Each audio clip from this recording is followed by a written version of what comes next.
It's not funny anymore. Not funny anymore. Not funny anymore. Not funny anymore. You gotta be f***ing kidding me. I'm terrified. As famously, I did say, you know what? Kinda done with Hell of a Boss. Creating content about the show every single time they did anything actively was ruining my enjoyment of the show. I kinda wanna just kick back, enjoy it. And when it came to Hazbin, I was like, fuck. Is this something that is it really that different? Would this make me like a fraud? And just after a while, I decided,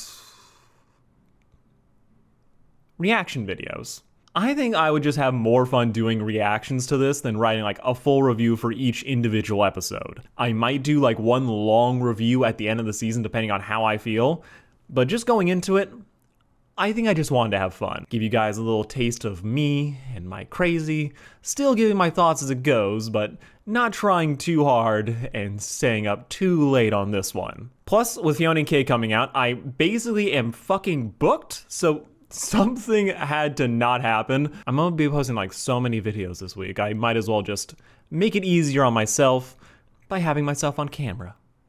As that is, it's a lot easier than having to find clips for every single little thing I'm talking about. So let's just get on to this review. But first, my thoughts on season 1. I liked it.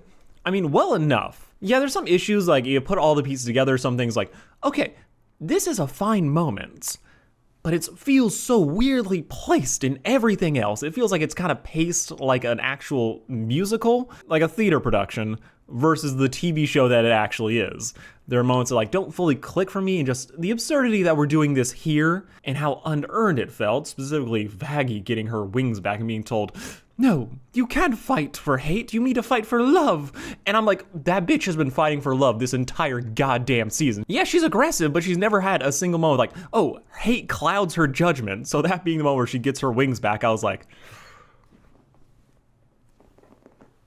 why? But overall, I enjoyed it. I definitely like the music. A lot of them have been on my playlist just consistently, and no one has been more consistently on my playlist than the villains. I personally really like the V's. They are so fun despite Val being a member. So going in, I was like, oh, this seems like a very Vox-centric season. So if he's gonna be singing a lot, I knew I was gonna have a pretty good time. There are issues that can be had, things you can pick to death. The fact that season 1 feels like it's actually season 2, and we didn't really get a lot of like the hotel actually like helping people as much as you thought he would. But overall, I thought it was good, and I figured that if anything, getting more seasons is only an opportunity for it to get even better. Like yeah, their original season got cut down from like 10, 12 episodes to 8. So knowing that they had to work within those constraints, so much of the story had to get thrown out. I think that since they're doing season 2, now knowing like, okay, this is the deal, this is the episode count, they're gonna do so much of a better job pacing everything out and having it all just be perfect. Exactly what they envision, what they want to do, and I just want to be seated for it. So let's dive on in and see if this is still kind of my cup of tea, or if I'm going to lose my mind to minor shits or decisions that will boggle me. Yeah, it's going to be fine though, I'm sure. Also, for those wondering, I don't have any actual Hell of a Boss or Hazbin plushies, so pochita. Bringing you the latest in Hell's hottest news. Okay, first thing I'm just gonna get off my chest. I love Brandon Rogers. Despite how much I allegedly sound like him, and I think that's just a SoCal thing. But dude, great resume, great voice actor. Him being Katie Killjoy has always been the most in-concept amazing pick. But what we got initially from season 1 was just, that could have been anyone. Knowing his roster, what he's done in the past, perfect. He plays these types of characters so goddamn well in all of his own videos. But in season 1, they didn't just give this man anything insane to say. It was just the character doing what the character does, kind of unhinged, but not like full absurdity levels that I feel like he personally can bring and really owns the role in. I need him to fucking be great at this, as I adored, like absolutely love the original voice actress. Still hasn't made their next move. Are you next? Is your dog or cat next? Will her bloodlust ever be satisfied? Maybe it's me! That is what I've been needing from him. Just absolute, uncut insanity. This'll be great. I'm looking forward to getting in here. The hotel is so gaudy. I kind of love it. Especially since we have the competing Apple and radios at the top. Up some angels. Oh, look. Immediately. I love how we first shot, get in there. It's like, okay, do we show Charlie? Do we show Vaggie? Do we show A? No, we gotta start immediately with Radio Apple. That was definitely Lucifer in what looks like his bathrobe, just kind of chilling. Yeah, he's kind of bumming it at his daughter's place. I know he built it for her, but he's still giving divorced dad energy, and him just randomly beefing with another man is kind of just confirming it.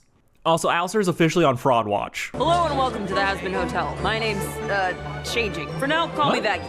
You know, that actually kind of makes sense given the fact that Adam made such a big deal about, oh, I'm the one who named you, which that is open like a lot of interesting questions I've kind of always had about Vaggie and her nature as an angel, as it seems like she isn't like a soul that ascended to heaven. She seems like a heaven-born, essentially, where she was created by Adam, named by him. They kind of like, her and Lute all seem to be like homunculi type deals, where like they were created to serve him and be exterminators, which cool. Interesting, but her basically having that dude as a father really does like, okay, I can see why she would want to change that shit, especially since he just made a vagina joke. Well, like, let's be honest though, they're not gonna change it that much. They'd have to change so much goddamn merch and so many wikis for that to be a thing. Like, what would she even change it to? Pussy? No, definitely not that. And you, really? What happened to the whole host of the hotel thing? Oh, here's the thing. He took an L. Alistair, I love him. I adore the whole... I think for the longest time, I just thought, okay, Black Butler, but red. He's great. He's fun. But how much he was hyped up as just the baddest dude, the strongest man, or like one of the strongest overlords. You really think he would take way more W's than he actually ended up getting? Because think about it. The only people he actually beats in season 1 are the fucking... like the random guys that are trying to attack Mitzi? Yeah, Mitzi. Beat up a bunch of randos, then threaten the dude he keeps as a slave. Only wins he actually gets. He loses to everyone else, as he only fights one other person, Adam, who he kind of is supposed to lose to, based on like... It's kind of like Pokemon shit. Angel power trumps hell power, so of course Alistair was gonna lose, but he took an L. And for someone who's so obsessed with his appearance, him now retreating into somewhat obscurity, trying to avoid some responsibilities, kind of on brand. Especially since he sang a song about, oh, I'm not going to be an altruist anymore. I'm going to be the villain. And I'm like, okay. To bring back one other point I once made is that this man, so beloved, so liked, I can't actually see him being taken to like the true peaks of villainy, but him being the world's most likable, extremely so. Basically, it doesn't even count, but he's still on the evil side. He's gonna be like the world's lightest anti-villain, at the worst. Is it true, this hotel? It's crazy how everything these people and reporters are saying are basically just, they don't matter. Because people are just gonna be geeking and losing their shit over these two interacting in the background. Like, we could pretend like the plot matters, but right now, for a lot of social media, it's just these two doing anything. 4 virgin sacrifice pina coladas and something called a harder daddy. Yeah, that's definitely Angel Dust's drink. Oh, that one's for me. My favorite drink. And life motto. Also, I wonder what Lucifer drinks. God, it has to be like the sweetest thing imaginable, or he just does not drink at all. Like he like gets fucking drunk after on grape juice. How about you help me serve these drinks instead of letting your pig gobble my nuts? Who wants to come stay at the Hazbin Hotel with me? She's been keeping Pentious' little egg company. He's not fucking dead. Okay, I swear, having her mourn, like the characters mourn Pentious is super sweet, but knowing that he's just in heaven immediately makes like, okay, cool, great. Let's get to that reveal so we can get to like the real stuff. Kinda getting into talking about feelings and junk. Aw. Angel Just is trying. Something horrible is gonna happen to him. Like, no, flat out. It's Angel Just. He is going to have a super happy ending. Eventually. Until then, he is the story's bitch. And here's when Penches cried when he first lost a cherry ball.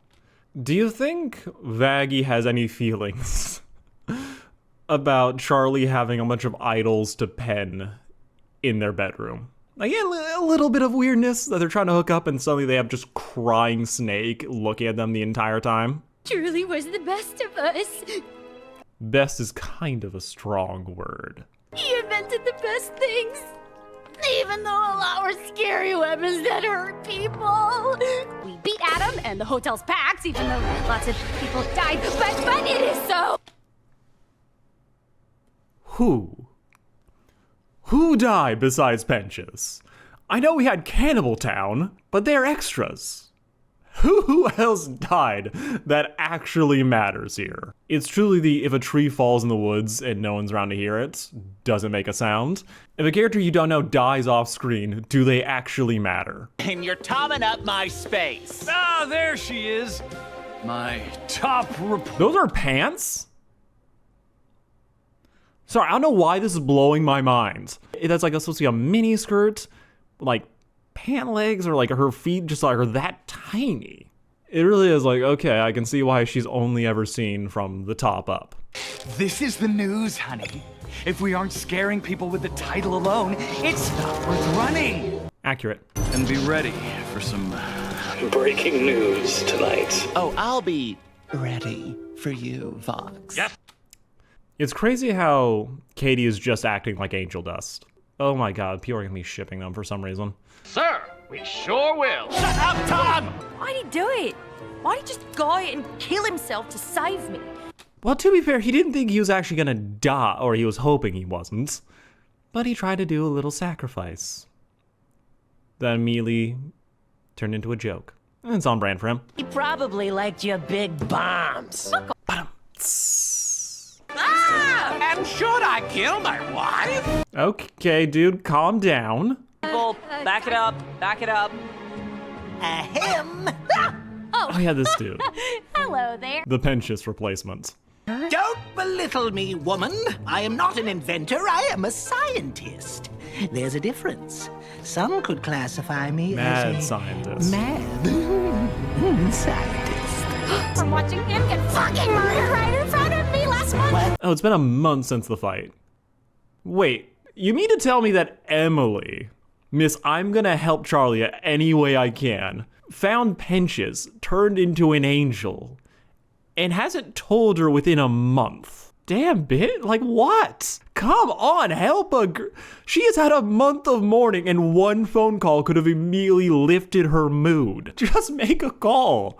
It can't be that hard to like send a message that Penches is alive. Like he would be huge like to prove like, yes, redemption exists. It can be done. Just tell the people, take some photos, anything, and now like it'll be done. 30,000 pieces of fan art were just made. Oh, I can't make a fucking Mai Tai. Oh, come on, Huss. They're so delicious.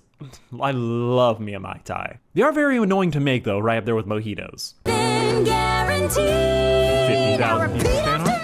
Come on down to the tower where we have talent flower. No tell. Let's get filler in those lips. Wax that gooch and pull that strip. Snip, snip, snip. All your holes. There's no such thing as being totally overexposed. Except now they're sick. Wait, sorry. Val, what? Why? Please. Why the thong? I did not realize I was gonna get mooned this early. Get the fuck out of my building! Get the fuck out of my building! I know there's some drama, because there always is with everything Vizzy-Pop related. But I do not understand the people who are pissed off about this song, or saying like, using that one line to say, oh my god, this is bad. I was like, look, I've said a lot of shit in my past. I've had a lot of critiques. But this is like, it's a Broadway musical. They do talk sing like shit like that all the time. That's very much of the genre. That's not like, oh my god, this is bad. It's like,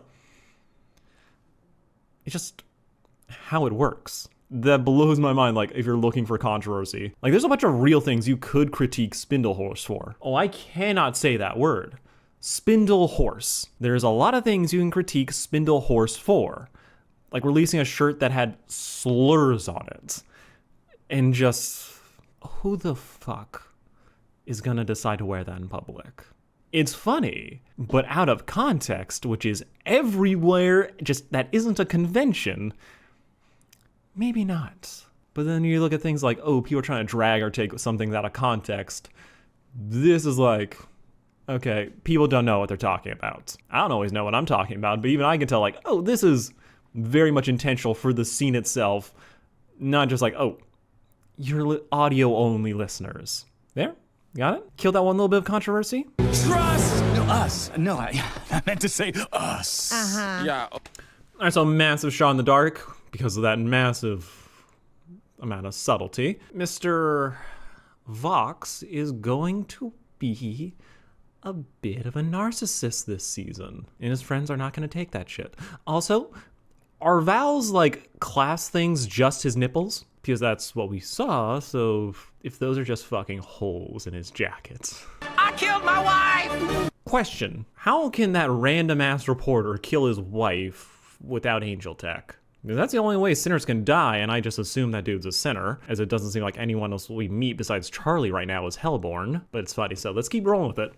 Yeah, who cares about redemption? The one on the right looks like a Pokemon. Oh my god!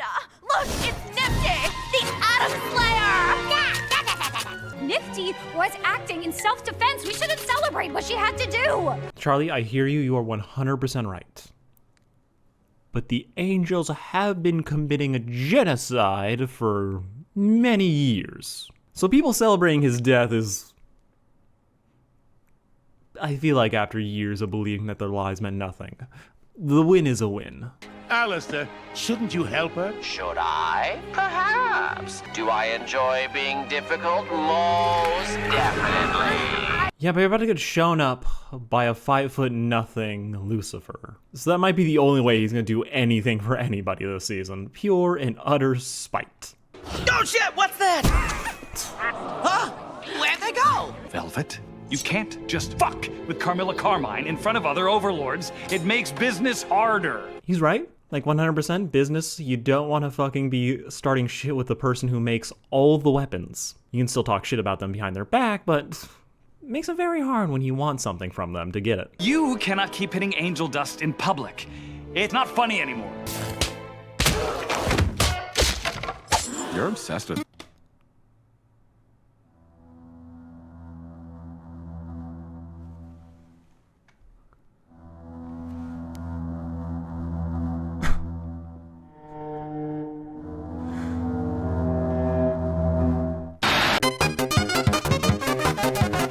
Oh, you gotta be fucking kidding me. Okay, so this is my thing with this joke and this scene in particular. It's just the Pensius shit again. Remember when Pensius got dragged into a room to allegedly get forced into an orgy he didn't want? And how people raked the show across the coals after trying to take, like, the topic of SA and domestic abuse seriously in Angel Dust's episode? Remember that? How that was like, oh, that was a bad thing, and now they're doing a full joke about it that feels very incongruous with, like, the messaging that they've been stating. My personal opinion on that Pensius scene was, yeah, that feels weird. I am not, like, over the moon infuriated by it. But what was weird to me is that they kept it in. Because it's not that funny. It's not like, oh my god, that was, Pensius got dragged. No. It was just a 3 out of 10. A 4 on a good day. So to do that weak joke for something that they have, like, there's a lot of things people are out of pocket on when it comes to Hazbin. Yeah, you take a shit out of context and then use it against them. It's shitty, but it happens. But then you just give them an easy layup like this. Just easiest thing in the fucking world. Like, this feels like a Family Guy sketch. Like, this is what the shit they'd be doing to Meg in an average episode. So say, oh my god, Angel Dust and Val, the situation is so horrible. Val is just, like, straight up the abuser in this situation. We have a whole song about, like, Angel Dust's, like, pain, the misery. They're trying to, like, own it, but, like, it's still crushing them on the inside. To then do this, where it's not just, oh, they're making a joke with cartoon sound effects of Val beating Angel Dust. They start with a meta of like, oh, you can't be beating Angel Dust anymore. It's not PC. It's not funny anymore. Oh, God, Meg, you startled me. I'm sorry. I have a degree in journalism.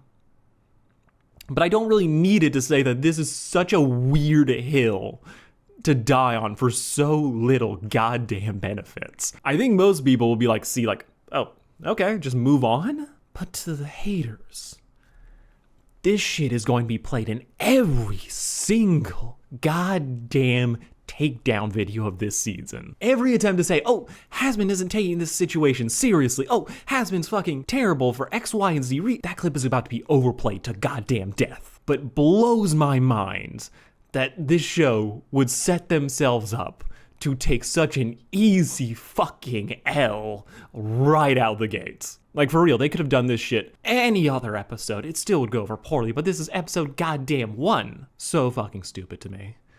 I know, like, the team behind this gets criticized so much. VisiPop gets criticized beyond belief. But after a certain point, after being on the internet so long, having to deal with so much hate, sometimes it just isn't worth the fight. And this one, for a bad joke, a weak joke at the best, why is this here?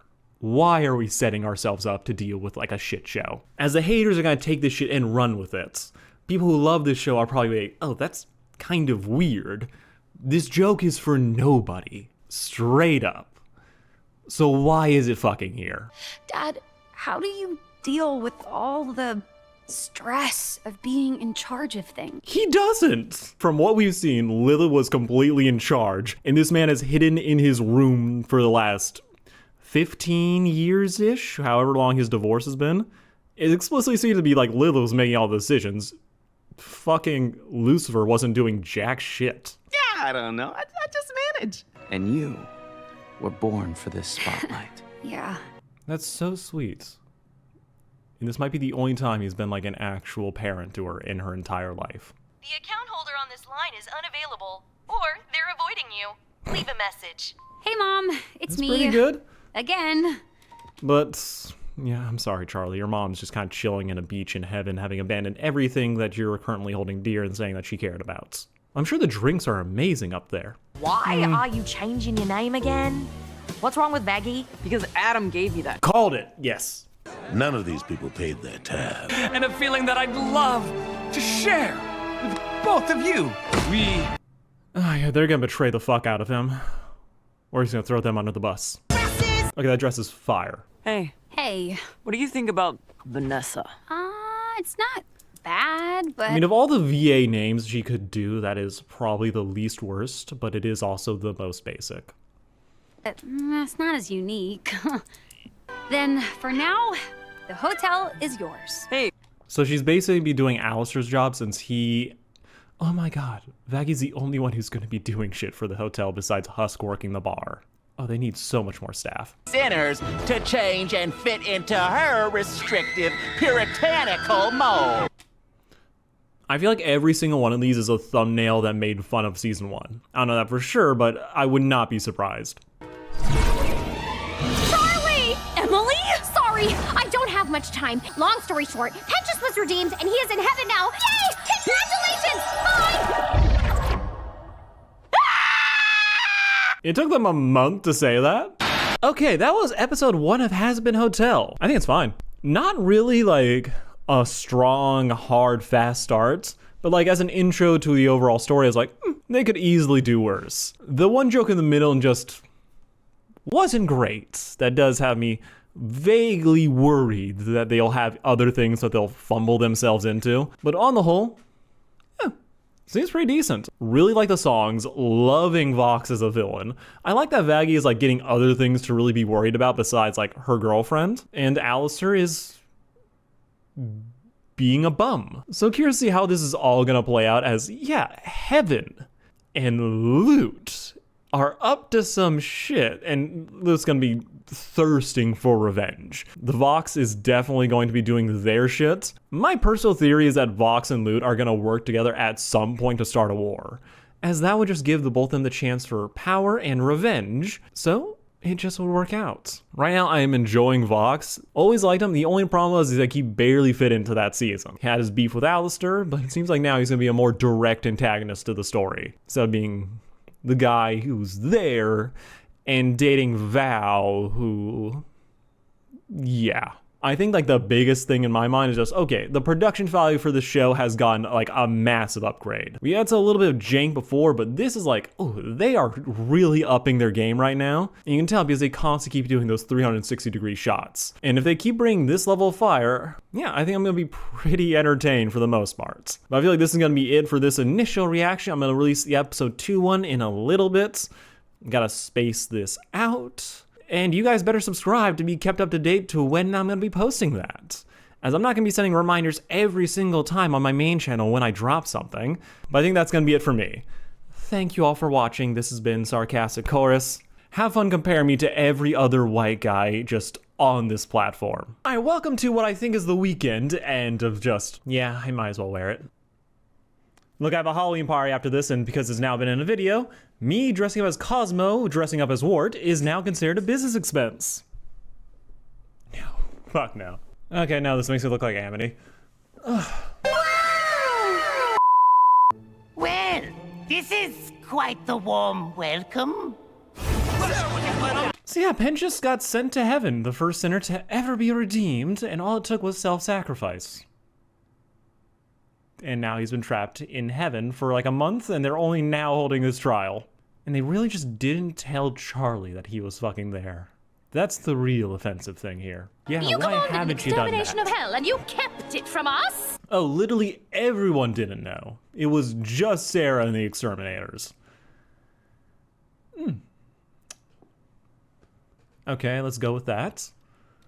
This extermination has always been wrong. We bear some of that responsibility. Some? Girl, I don't feel like you can really say, guys, we take some of the responsibility for committing genocide on other people. Like, it wasn't us, but it was our government. And yeah, I guess we bear some of that, like, for real. I love that they're actually saying, this is real fucked up. We gotta be fucking, like, helping them out after all this. I'm sure everyone's like, no, we have to, it's war now. They never forgive us. He ascended, he was redeemed. Don't! It must hurt so much for her to realize she just killed millions of people for basically no reason. Must suck for her, you know? It really hurts for her that she was been, oh, her actions had consequences. It's fucking awful, awful, oh, the pain she must feel. Versus all the people who can't because they're fucking dead. I really just wanted to say... Shut up, Abel. Adam didn't even fucking like you. I know. He kind of like has Charlie's hair a little bit. And like the way it's coiffed. But Adam doesn't have that. I know there's like a theory that Lilith is actually Eve, so like these two would be half siblings. I mean, he's adorable if you're into like soft boy Adam, which from what I remember seeing, people did not care. They didn't care about the misogyny. They still wanted him. Calm yourself. Who the fuck is this? I was once an inventor. Oh, we're getting London. his actual backstory. I was a hermit of sorts, private than others. I'm rather ashamed of it now. Okay, so he's in hell for being a voyeur.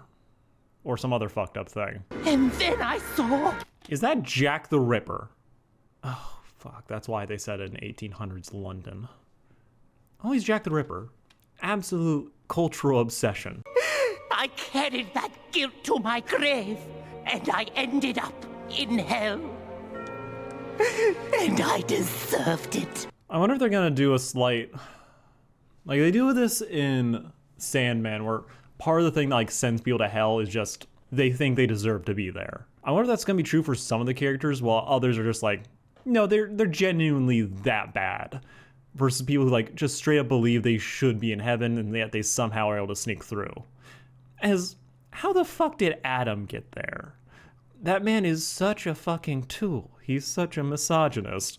He's basically awful.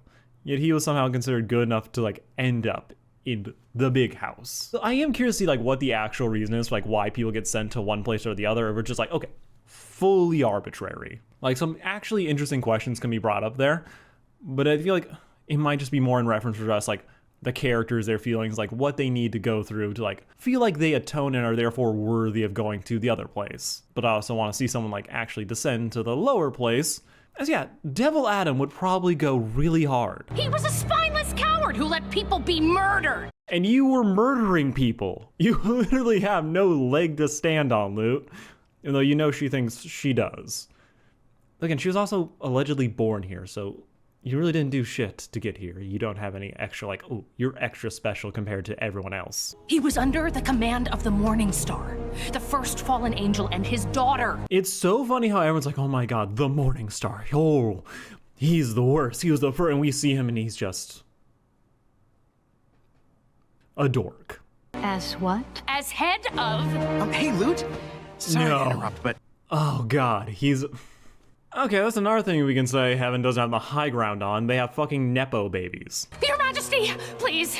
I cannot hold my tongue when I have seen firsthand the destruction. She's so conventional. That's the thing that like has always thrown me about Loot. I like her design, but in a whole heavenscape, a whole hellscape of people who look like a little bit fucked up, even Charlie's like, okay, red dots, super tall, long body, occasionally gets like fucking devil horns. Loot is just a white woman.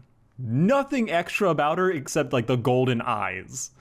Literally just so fucking normal. No extra panache. Just human looking. Just so conventional looking. That's always thrown me like, oh yeah, this in a sea of like other strangeness. I am willing to give my life for Heaven to stop those filthy... Is she wearing Adam's halo as a bracelet? Can't be sure that's his or not. I'm gonna make sure you have the best day! He is getting horrific Charlie flashbacks right now. Please, Seraphim. I already spoke to Lilith. Lilith? Yes! Oh yeah, she did go to fucking Lilith at the end of season 1. Wait, we have to let them finish a sentence just to see exactly what they're about to do. Please, I told her to go down and stop her bitch daughter. You had no authority. Oh god, they're actually doing this. Oh, they are fully walking back the hook to the end of season 1. They really made it seem like, oh, Lilith is gonna go down and fuck shit up and reunite with Charlie. But it looks like they're pulling the plug on that idea.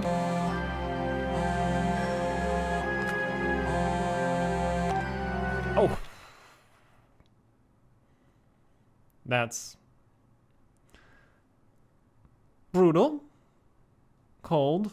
Kind of shocked after seeing all these texts she hasn't fully blocked their numbers at this point. I mean, look, we have Charlie missed calls 38.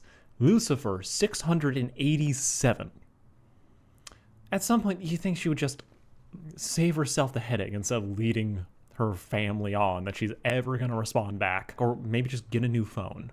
As you know with Lucifer, it's probably constant. I stub my toe calls.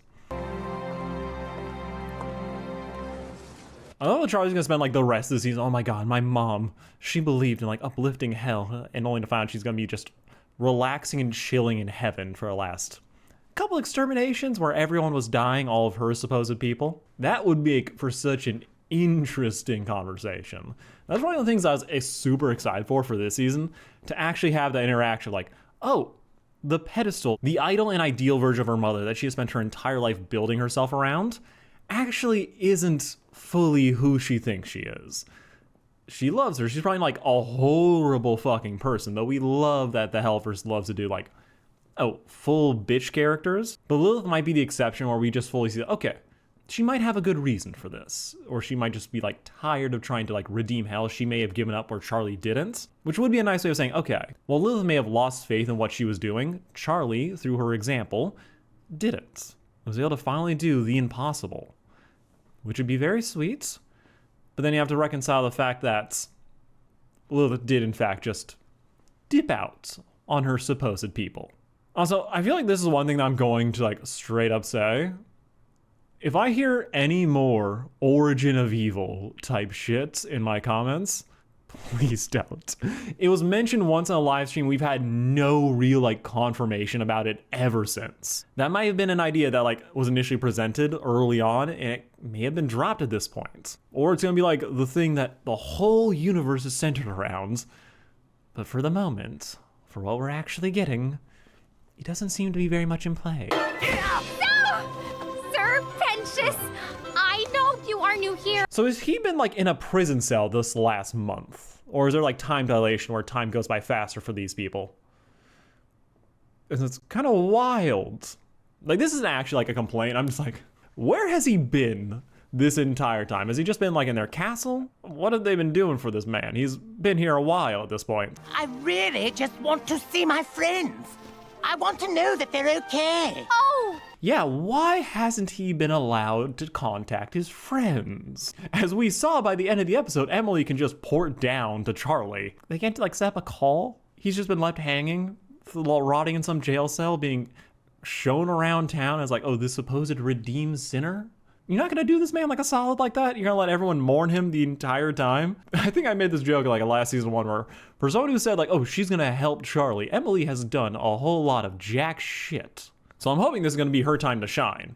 You're so special! One of a kind!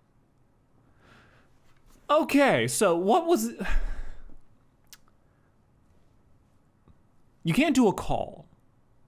You can't have a portal open, just let him say, yo guys, I'm alive. They are quite literally holding him hostage right now, that he can't go back to see his friends. And they just didn't tell them about them. And Emily just decided like, okay, we're not gonna tell them that you exist. Like, come on girl, do this, do all these people a solid. This boy deserves at least that much. You guys literally got him killed. Oh gosh, I'm sorry. I just mean, there's nobody quite like you. So I really wish they'd just say like, oh, sorry, normal angels can't go down to hell. It'd be a contrivance, but at least it'd then say like, okay, there's a reason why they haven't dragged him down there yet. As if they're trying to like say, oh, no hard feelings, Charlie was right. You would just bring Pentious down there. Prove it. And then it's like, okay, we go from here. But instead, heaven continues their incompetency by hoarding this man and just not letting else. Also, I'm of the opinion that we're going to ship Pentious with anyone in heaven, it'd be Sarah. Because I think that'd be funny as shit. You're gonna make so many new friends. This is the what? We're holding you hostage song? With every hiss and slither. Also, I think that was Angel's sister. Yeah, that's definitely Angel Dust's sister, for those who don't know. That was revealed in live streams, and yes. Yeah, I forgot to mention, you're not able to leave, but look on the bright side! Is he actually not able to, or like physically, or they're not letting him? That feels like a weird distinction since we've seen that it is possible for other angel-type beings to do so. everyone will like you, 'cause no one here.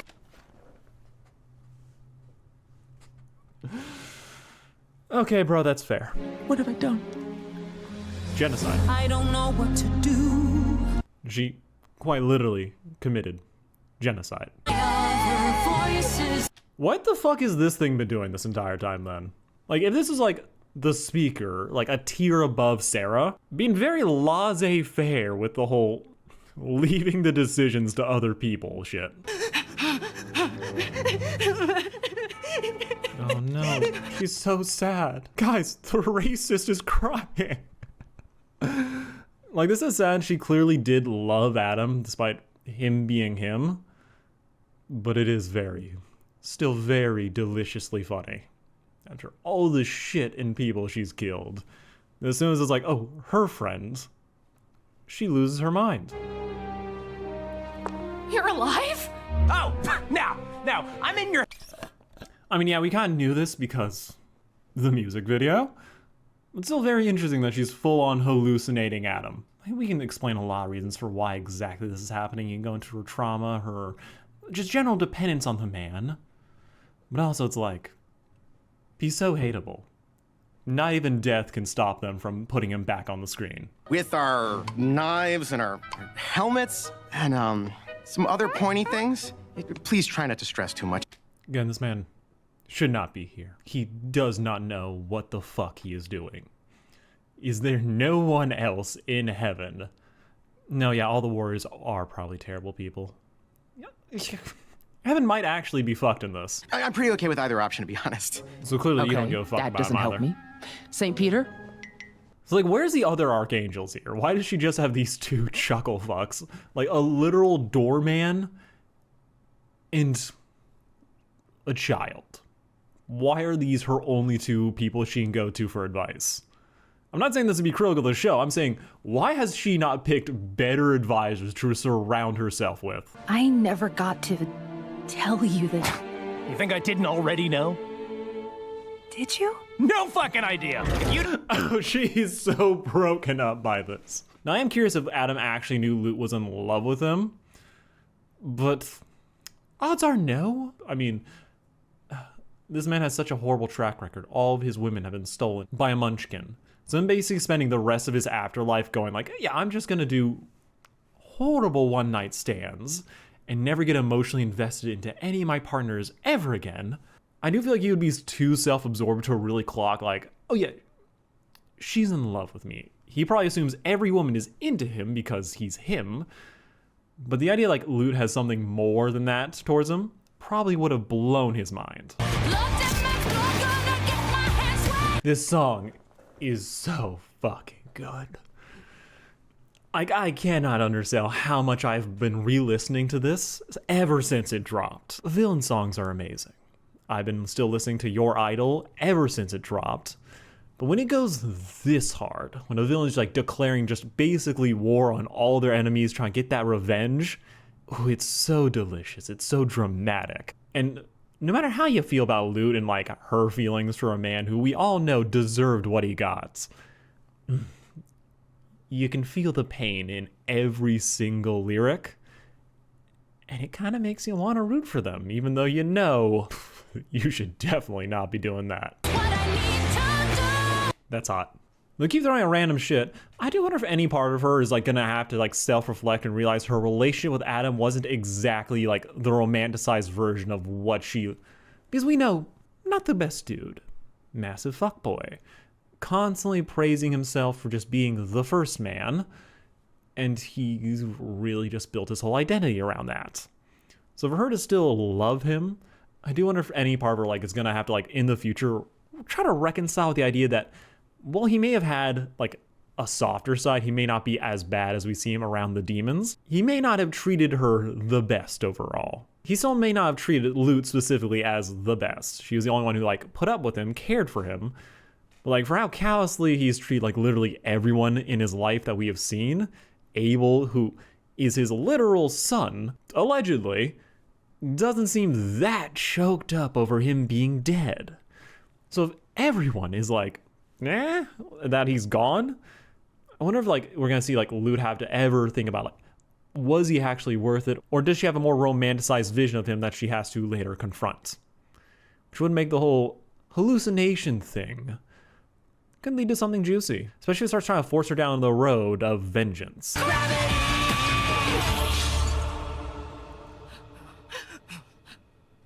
And the joke. Take a letter. Do anything. Do this man, please. I'm begging you. Let Penchus do something to give him and all his friends some goddamn closure. And take 2 seconds to think about what you're doing to this boy. Ugh. So yeah, that connects to the end of episode 1. And for the 2-part opener, good. I think the first episode is a little bit okay. I do feel like everything that happened in it, low-key, could have been consolidated to like 3 minutes, the opening song, and then immediately like, oh, Emily, the news. As it does feel a little weird that we're having Charlie mourn Penchus. And then it's like, okay, bro's alive, hotel fully works, and we just need to just tell her that. Penchus, kind of similar, is like, oh, he's mourning all his friends. He's lost. He allegedly, apparently, as whatever the fuck classification he is, can't go to hell. But they have phones in this world. Oh my god, Lilith has reception. Sorry, I just realized this. Lilith fully has reception in heaven. That means any call from hell can go to heaven. He just needs a phone. He just needs Charlie's number and he can make a goddamn call. He can literally... That's so fucking funny. He can literally allegedly call her. Again, we're making massive assumptions that Lilith's phone is like super special, isn't like the high-tech end that allows her to have like long distance, but she can do the call. And they're not letting it do it. I'm not saying this is like, oh, plot hole, contrivance, this is bullshit. I'm not on that grind yet, depending on like how much they drag this out. But it is extremely funny that Emily is just like, I'm gonna try and make everything the best for you, but you can't go see your friends. You can't call them. Because it's so fucked. It does though show that like that Emily, as far as we've seen, does want the best for people, but she also has gone along with Sarah after finding out the shit and then proceed to just stand by and do nothing. We might have to see Emily really confront like, okay, the system is wrong, but she does have a habit of standing by the system. So she might have to learn to break a couple rules to really like get the change that she wants. Meanwhile, we got Sarah. Love the singing voice for her. She is so goddamn good. Purely like, truly like angelic. I'm curious to see how much exactly we're gonna have to really deal with her kind of bemoaning her position. As while there is some empathy to be had and some interest to like dig into like the mentality of someone who has done a horrible thing, it ties into the idea of redemption that the season is going for. But it is genuinely comical that they're like having Sarah try to be like, oh, I feel so bad, what do I do? And I'm like, there's a lot of things. There's a lot of things you could do, Sarah. You just have to not be incompetent. Which, given your track record in letting fucking Adam run your shit, I do have my doubts about like your general competence here. I'm not gonna be super ecstatic if we're gonna have to like keep having Sarah like bemoan her position, as it's so open and shut. It's so like, okay, I killed a lot of people there, took a big old L, kind of misguided. Guess has to begin with just talking, like flat out. They just need to talk. She's bunkering down or restricting heaven, which is gonna restrict their ability to really see what's going on in hell, leaving just everyone in hell and people like Vox to really milk that situation, as if they're not giving hell any answers to like what to expect. Vox as the media is gonna start writing like his own ideas like what's gonna happen, and he will control the narrative. That's his whole fucking deal. He is the TV demon. He's Fox News in hell. That is all he really is. He is going to run this shit, drive up hate, and try to empower himself as everyone else is trying to avoid all of this. But my god, is heaven making it so goddamn easy for him. Definitely my favorite episode so far, mostly because of gravity. So goddamn good. Pench's being dragged through shenanigans is like, okay, the songs are good enough. But again, I do have that take like, we could have started way later than this. I like Pench's backstory, but it's okay, cool. We kind of have the idea of like how redemption is like actually works. You have to atone for the sins that you did in like your mortal life. But overall, it's like, okay, really just steadying the status quo and the potential shit that's about to go wrong. And it accomplishes that, though, out of everything. I'm so goddamn excited for Loot. As that villain song is fantastic. I'm kind of hoping for like a Tarlock and Amon situation where they didn't work together in that show. Clearly, yes, absolutely were not working together, even though everything Tarlac did so played so much into Amon's hands that it made like such an easy theory that they were working together. So to imagine this for me, I kind of like the idea that Loot will be nefarious. I don't know if she's going to work directly with Vox, but she is like has such a vested interest in revenge, in causing a war. So if she were to team with Vox, they could very easily plunge the two plains countries at this point into war. It would be nasty. But I think the thing that I love the most about Hazbin Hotel is the villains. They are so delectably terrible. So the fact that we seem to be focusing a lot on them, it does something for me. I'm going to quite enjoy that if we keep having this level of focus on them. and give like the heroes a chance to go through like whatever they're also going to be working through this season. Vaggie has some self-reflection that she's been doing. If Lou is trying to like avenge Adam, Vaggie is trying to like distance herself from his legacy. They're both affected by his influence on their lives, and I'm curious to see like how that's going to play out over the course of everything. Charlie just seems to be consumed by the stress of dealing with the hotel, which very fair. Curious to see what she does now that she like has actual proof that she's had her doubts. She like believes with her whole heart that this can probably work, but now she has proof. Or she's been told that it can fucking work. So like that will hopefully like reinvigorate her, like really get her to like try and get people to redeem themselves while being forced to deal with people who truly do not want to be redeemed, as they love being terrible. That's gonna be a great conflict to explore as more villains. I'm always gonna say yes to more Vox and Loot. Alright, but that's gonna be it from me. Thank you all for watching. This has been Sarcastic Chorus on Sarcastic IRL. I will attempt to do reaction videos. Then I'll do like a long season review at the end of all this. As, hey, been wanting to really do the second channel, and I want to just have fun and not really approach things the way that I used to. This has been a very weird year for me, so we're adapting, we're changing. We're not trying to think about the lawsuits. Hey, welcome back to another day of me, Sarcastic Chorus on, this is either gonna be Sarcastic IRL or IRL Sarcastic. I'm fully committing or thinking about changing the name for this channel. Cause I don't know, I feel like I've never second guessed a single thing that I've ever done. Just look at all the fucking lighting setups I've done, just it's colors for no reason. There's so many things I've repeatedly done over and over again to basically no difference. So I'm just hard committing to committing, and today I'm here to talk about Hazbin Hotel behind closed doors. Because why not? We can say a lot of shit about Hazbin Hotel, and people have said so fucking much. But at the end of the day, I do find it entertaining. The contrivances do contrive, and not all the jokes land. That said, I still find it mostly charming, and I think that for this show, if like you ignore like, okay, not everything makes sense. It's doing a whole lot.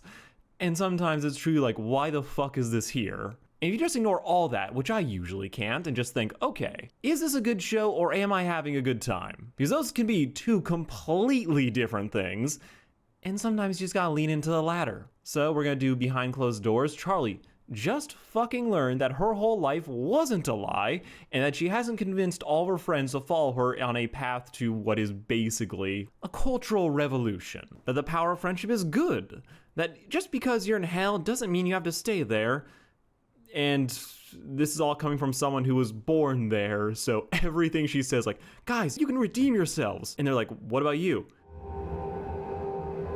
She's literally trapped there, right?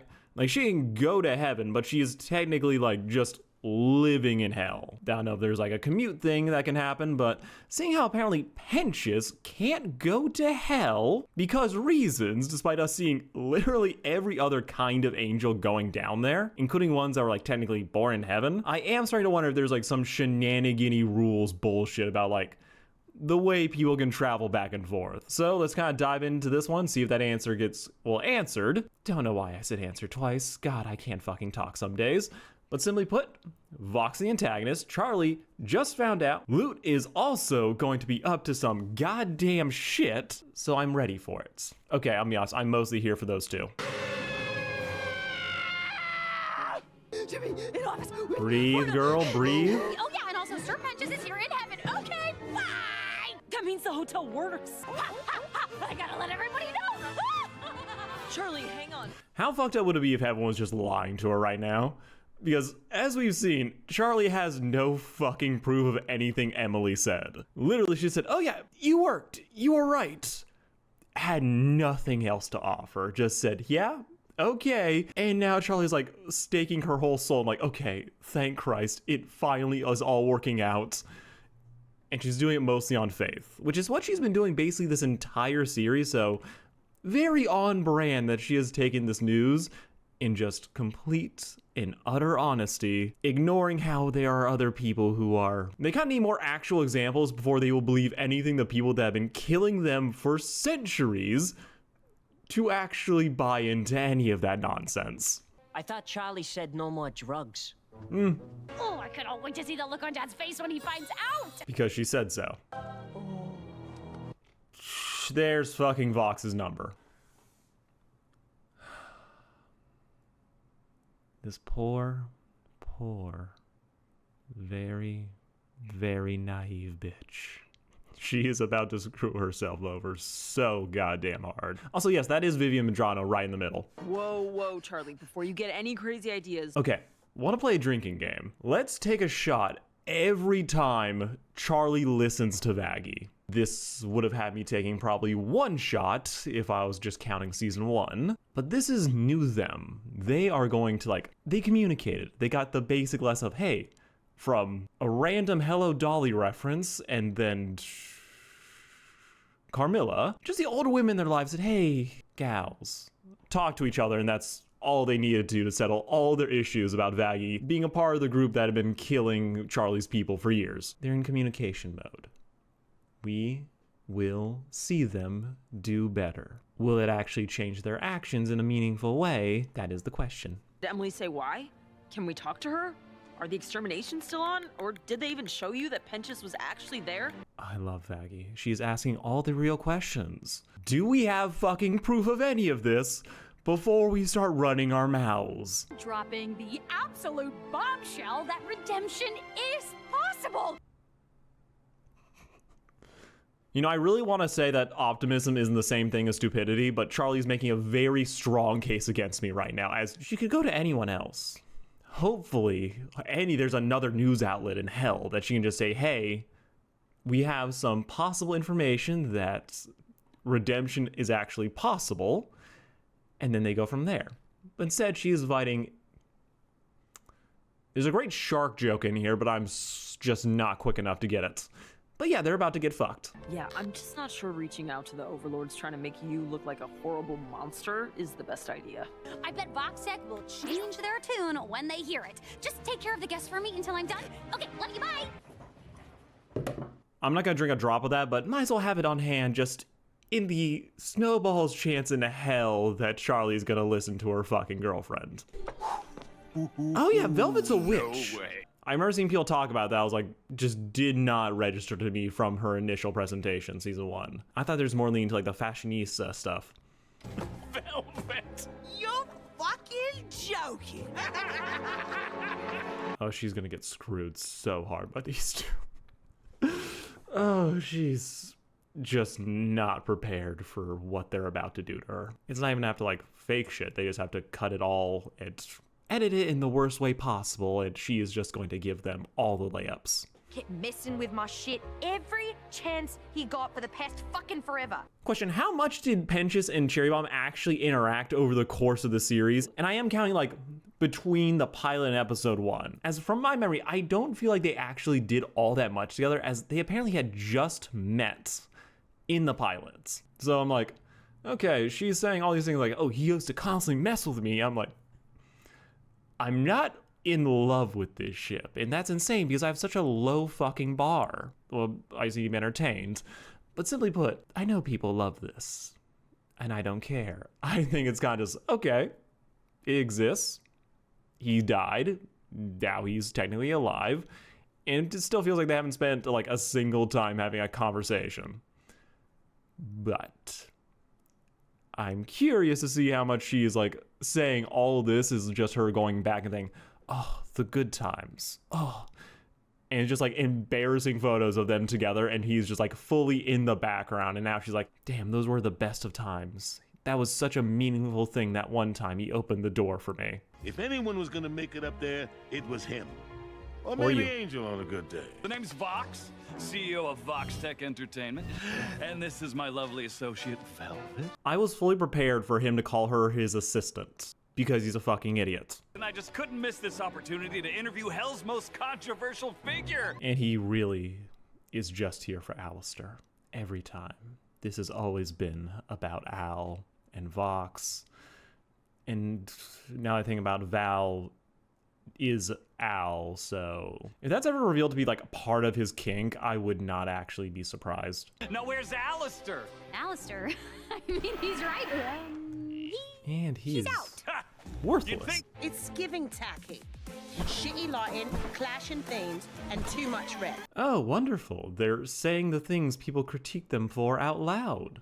Okay. I really hope that isn't going to be a consistent thing, as it's okay But then it makes everything that they ever say to critique people. But that does start to add a certain stigma to everything they say. It's like, oh, we're just saying this to make fun of our critics. And now it gets put on certain things that they said. It's like sinners. What? I mean, my dad. Yeah, this is why you really need a game plan when you're talking to people that actively hate you, as they will take everything you say and weaponize it to keep stabbing you in the back till kingdom come. So basically just don't give people easy layups and have a very set script and have it under your control as much as possible. Honestly, at this point, she probably would have been better off just doing like an Insta post. Huge exclusive news, and I wanted Vox Tech to be the first to hear it. She's so smug. You know, this is the part where you insert pride goes before the fall. One of our guests, Sir Pentious, has been redeemed. Can't be serious. That's good television. Then how will you prove these fantastical claims? And how do you know he's actually, up there? I really hate how this episode is getting me on the same side as Vox right now. That I'm asking all the same questions as him, and girl doesn't have shit. Like, Charlie, I love you, but you're really more of an idea person. You're a little too good for this sinful hell. And these very clearly nefarious people. I think we've heard enough. Velvet, call the limo. What? You can't leave yet? Sorry, princess. While it was fun being lied to and all, I can't broadcast this without proof. Wait. I'll prove it. Yeah, we'll redeem someone. Right here, right now. Stupid. She has fully crossed the line from optimistic to clear idiocy. Oh, this is gonna end so badly. Man, this other guy. So you were like... Lab partners! I thought the same thing. Superior, crafted various wonder-filled creations. Oh, so he made the egg boys. If he's doing the bioengineering, does that mean he made all the eggs, right? I mean, they're also the yolks were in the lab, which would make a very good parting gift if you're trying to help your boyfriend out. Again, define turf war and how long did it happen. Have I satisfied your request? Freak! I'm going through something here! I implore you to go through Bro, it. you blow up walls every other second. I feel like delicacy is not... Nah, fuck it, I ain't kidding. I don't got anything clever to say. Yeah. Ooh. This is an I Want song, isn't it?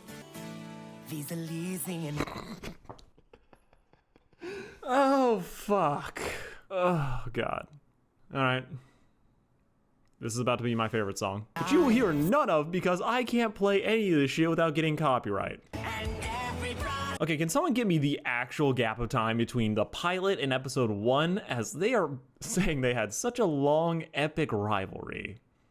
And I'm like, where the fuck was the time for that? Was it like 2 months or 6? Because I feel like it could have been either one. It doesn't truly matter, the song is still fun, but it is starting to feel like I'm being gaslit. That's super cute. Look, it's crass, but that little S at the end really makes it work. And I still think about that little koala falling over at the zoo. You're so bad at this. Whoa. Fox is probably broadcasting to Val. Oh, fuck. Charlie, listen to me. Yeah, they are technically endangering Angel Dust. It is consistently crazy to me that Angel Dust's whole situation with Val, it always feels like it should be a bigger, more urgent deal than it ends up being like any given season, like this one specifically, and maybe it'll be addressed here. But Angel Dust is a sex slave. He is owned and controlled by Val. And that just being the situation, the friend saying, okay, we didn't know, we thought this was just like a bad job. Let's go beat the fuck out of Val. And just could have his whole moment where he really owns that shit. Like, that feels like the thing that I kept waiting for. Like, okay, let's step the fuck up and save someone who's clearly in a bad situation or help them save themselves. So this being like, oh yeah, it's still here, it's still happening, and that's what he does. What he's not here is always concerning. And so the one thing of like, okay, Penn just not being shown up does feel like, okay, we'll just go with it. But Val, for how bad the situation is, does feel like, no, this should be a side quest where we address this situation, mainly by killing the bug. And put out a special tonight about what he sees here. Damn. Charlie, like that, like she's not media trained, but she is doing a masterclass in downplaying her friend's concerns. Keep that on TV. And I ain't being your little guinea pig, especially in front of Vox. I feel so bad for Angel in that I understand his sentiments, but he has also been her guinea pig for the entirety of the series. But Angel, come on! He He's the media overlord. Of course he's fucking like that. You're the one here closest to getting redeemed. Look, She you thinks. quit drugs. Letting baby Barbie try anything, I'm sure Alistair's floating around here somewhere ready to throw down. Now you would assume that. And he's probably wrong. Charlie picked him because if Somebody anyone slap around here's him gonna already. make it, he will. Your mind's primed for absolution. Sorry, didn't Charlie say it's okay to drink in the last season? Like, just not to excess? Again, I need to stop asking people questions. I could just look this shit up, but it's so much more fun to be... I probably should just look this up. Step 4, feed the poor. I hate you. Valid. So fucking valid. Now, Charlie's whole plan is terrible. Just awful, horrible. But the idea, like, okay, this is... But she has the right attitude. She's trying. Like, she's doing her best. Unfortunately, she's putting herself into a bad situation, and she's putting her friends into even worse ones.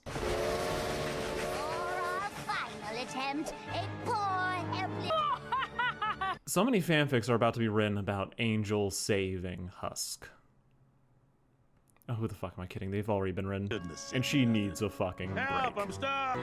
And I definitely don't have a way to stop. I know, like, the thing that they're probably going for Hazbin is like, oh, it's like a personal redemption. You're not there for, like, set criteria. You're there because, like, you feel like you deserve to be there. So Pench's redemption is not going to be the same thing as Angel Dust's redemption. But she is grasping at straws right now. Desperate straws. And also her saying that she thinks she can control all this. Yeah, this is about to turn into like a real problem real soon. Man, with so many redeemable Alright, that's a pretty fire outfit. Okay. Ready? Steady. It's broken. You're welcome. Oh, he's so perfectly hateable. Oh, God. Husk, get out of the way! Oh, immediately jumps.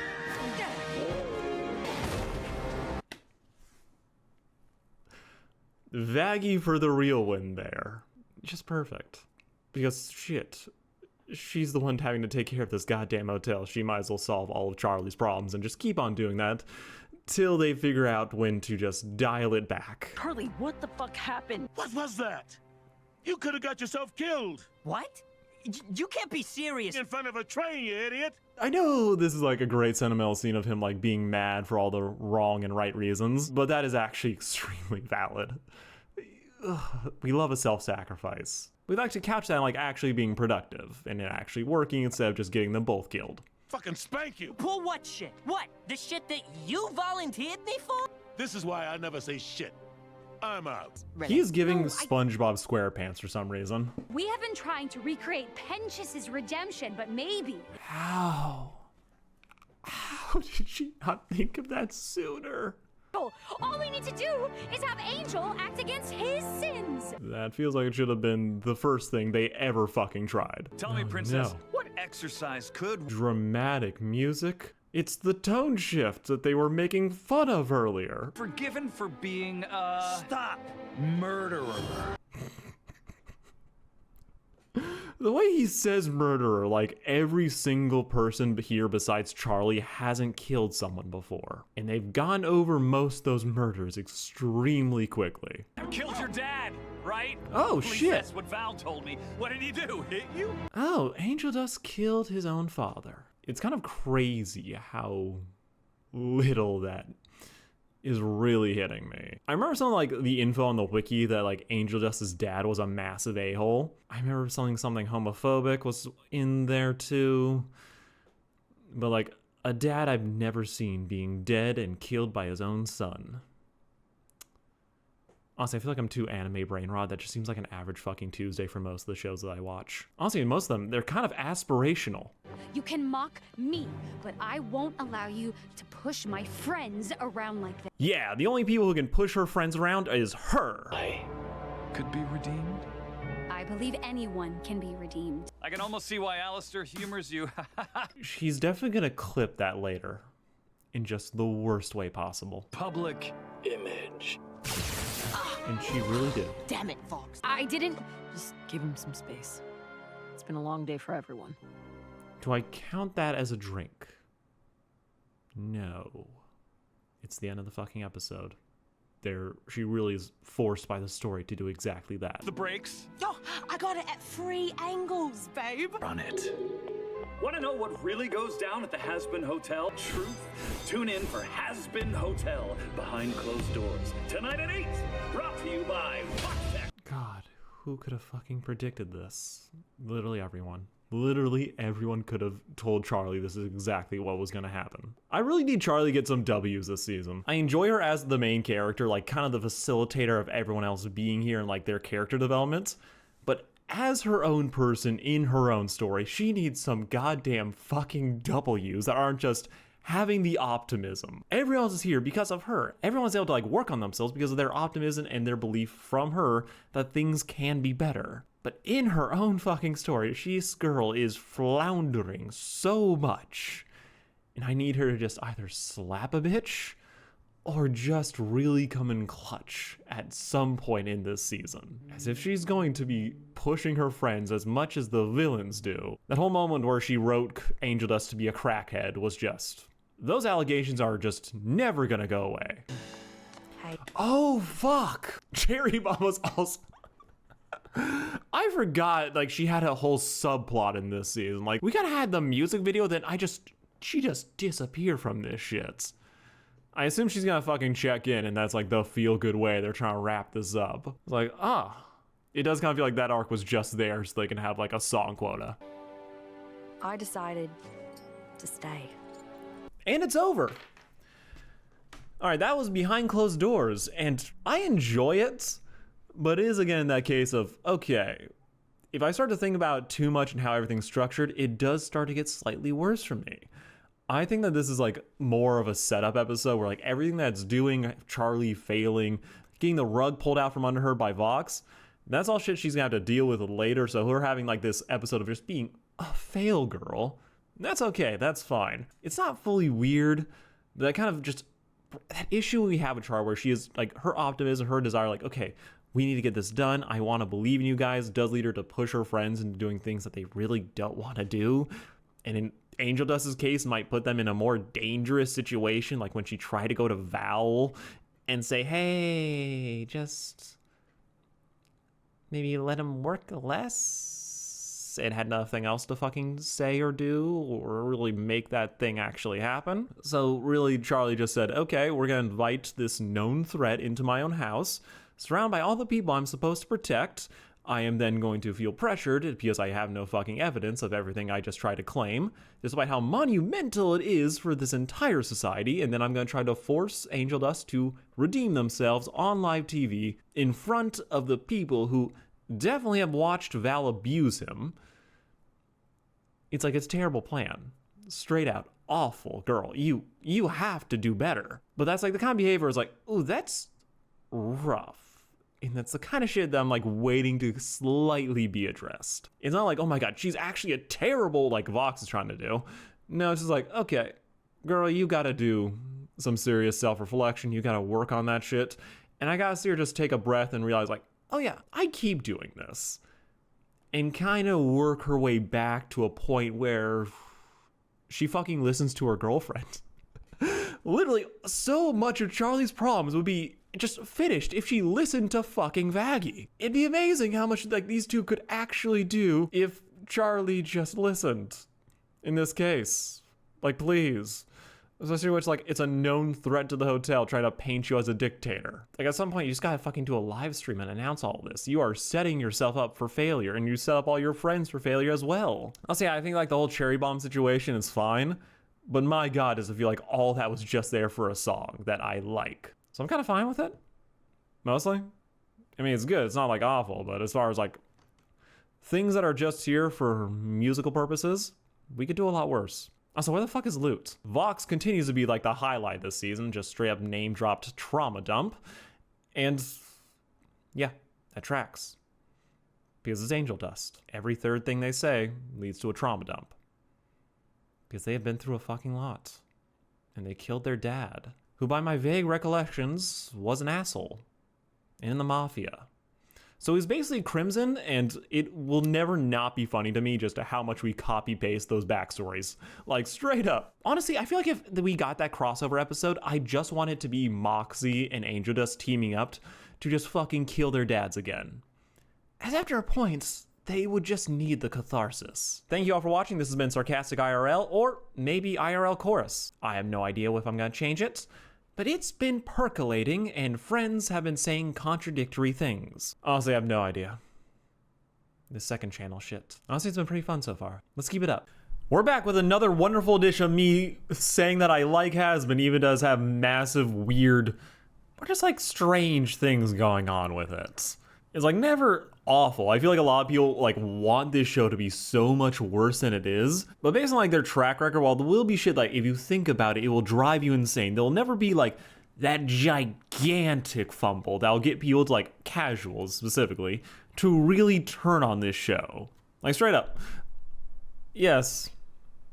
Issues. But this show does so much for some people that it's never going to be fully turned on. It's never going to be a fucking Rick and Morty situation, as it's basically been the heated contention fandom with the massive hateum. It's been that since before the show fucking came out. At this point, only the strong have survived, or those who don't have anything better to do. I might be in that category, fuck. But yes, it's episode 4, we're here to talk about It's a Deal. Yeah, I'm ready for it. I think it's gonna be good.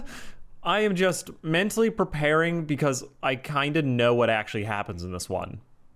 Because fucking leaks are annoying. Before we get into that, remember, like, share, and subscribe because I'm trying to get the second channel going, so I can focus on doing bigger videos on the main. You know, I never stopped to appreciate it, but we do have a reference to all the characters in the intro, where we have Husk's cards, Angel Dust's webs, Alistair's antlers, Lucifer's apple, and I feel like the X could be a reference to Vaggie, and then Penchus on the bottom left. That might be a little bit of thread at the bottom to be just nifty. Yeah, they're all here. Killing it. Or about to be killed.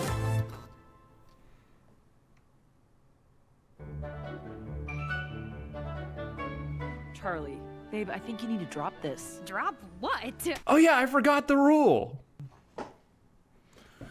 Yeah, for those who forgot or didn't watch the last episode, I figured it'd be a very fun and probably very sober time where I just said a rule of like, Charlie, great person, not great at listening to her fucking girlfriend. So I've decided that for the rest of this season, every time Charlie actually listens to her fucking girlfriend, Vaggie, the smart one, I will take a drink. That is rum, by the way.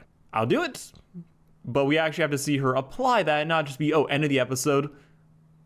Let character have space.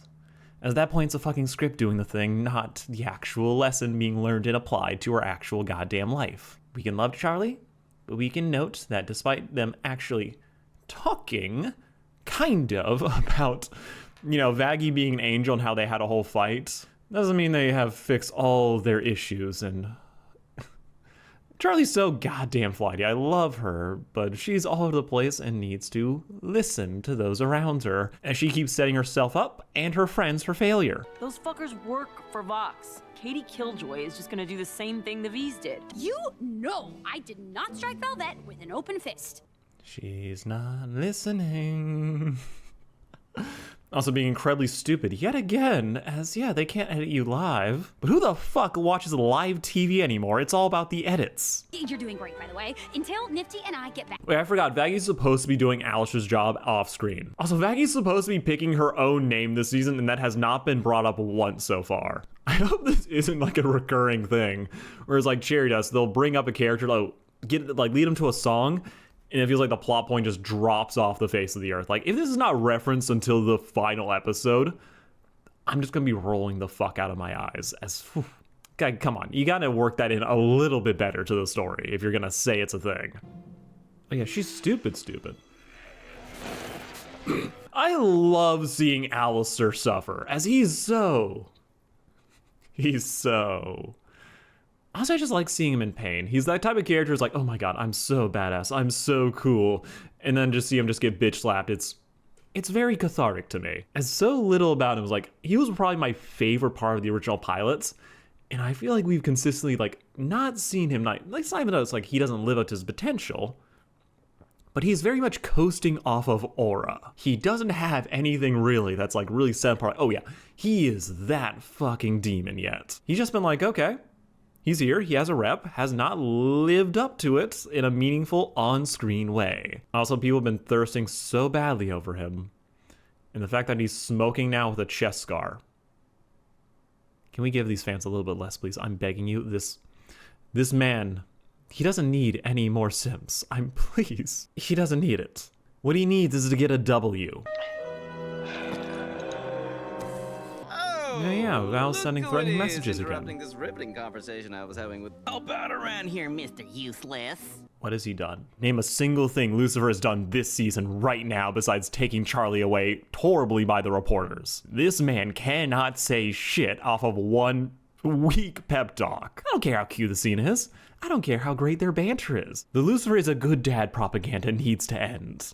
He cares, but that doesn't mean he's good at his job. I mean, just look at Silco. Yeah, that's the comparison I'm using.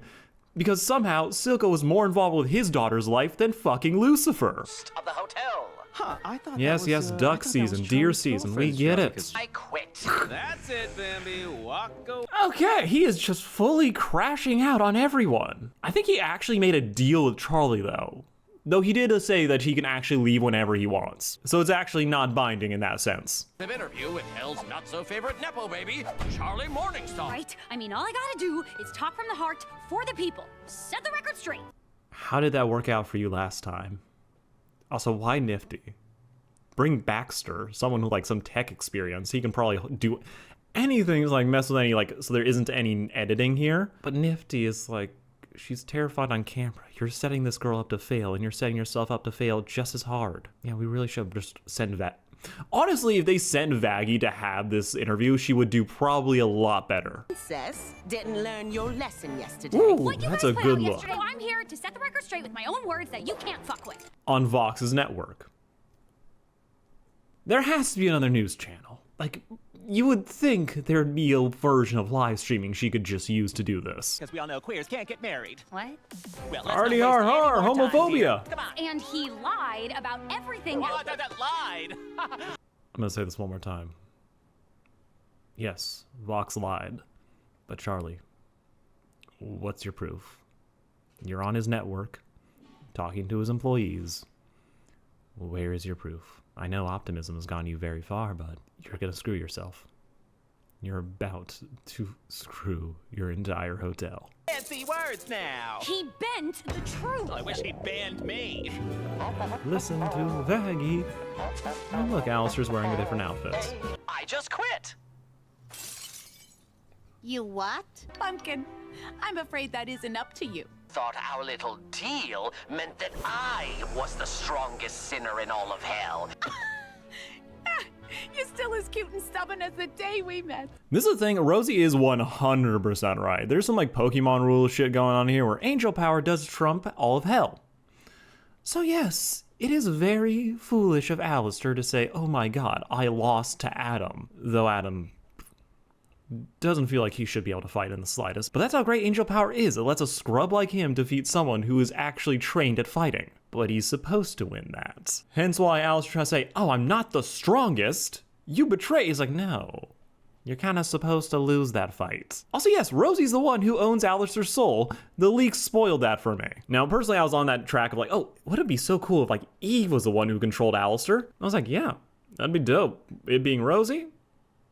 Honestly, yeah, fits, whatever. We know they're close, so it makes sense that they would know each other for so long, and she was really just owning his ass. I do think it's crazy that every single person of color on the good guy team is owned by somebody. No, for real. It being Dolly is interesting, though it does now open up the question like, okay, what the fuck is her deal? As she specifies that Alistair is the strongest sinner, and if she's strong enough to make him the strongest, she cannot be a sinner. This is something that's been played around with a lot with this show. I feel like it's like one of those complications that if we didn't know about the Hellverse and like a lot of like the alleged lore about it, us having this distinction between Hellborn and Sinner, it gets a little bit messy. So, Rosie. So Rosie being here saying, oh yeah, I'm gonna make you the strongest, we know then she can't be from Earth. She has to be some other classification. She's either was born there in Hell, but we know she's not one of the sins, which opens a whole lot of possibilities about what exactly her deal is. She might actually be Eve, but there's a bunch of other theories about, oh yeah, that could actually be Charlie's real mother based on like the silhouette, but we're not entirely sure. I'm just expecting all this to be related to, well, Charlie, her weird powers that showed up in the finale, and probably something that came up in the live stream, which is called Rue, which I'm like, about. You were a handsome young man. Such a charm. Ugh. I only do that because everyone in the show has to be hot as a human. Just everyone. I was like hoping Penches would be a little bit funny looking, but even he was super conventional, could have just been Alucard from Hellsing. And we now have this. I mean, to be fair, that was always going to be the case. I wish she had a mustache. Oh, But you what's her were face? a bit naughty, weren't you? I know what awaits a man like me after death. Want to continue my fun.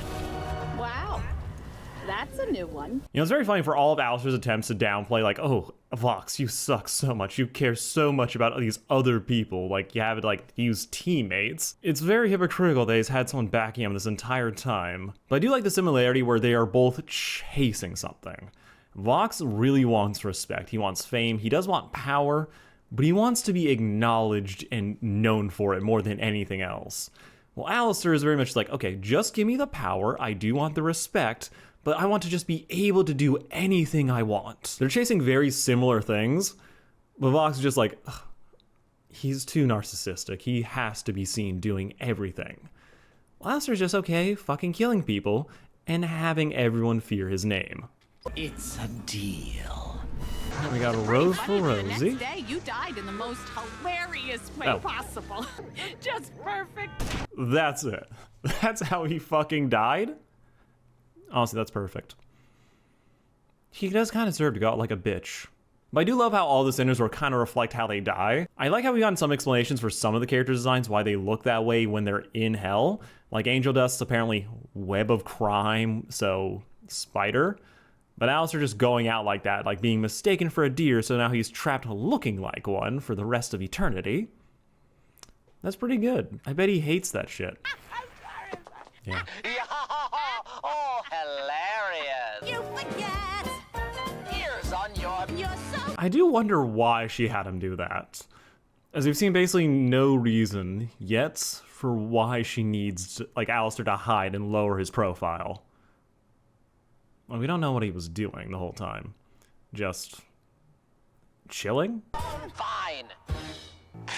That's a good shot.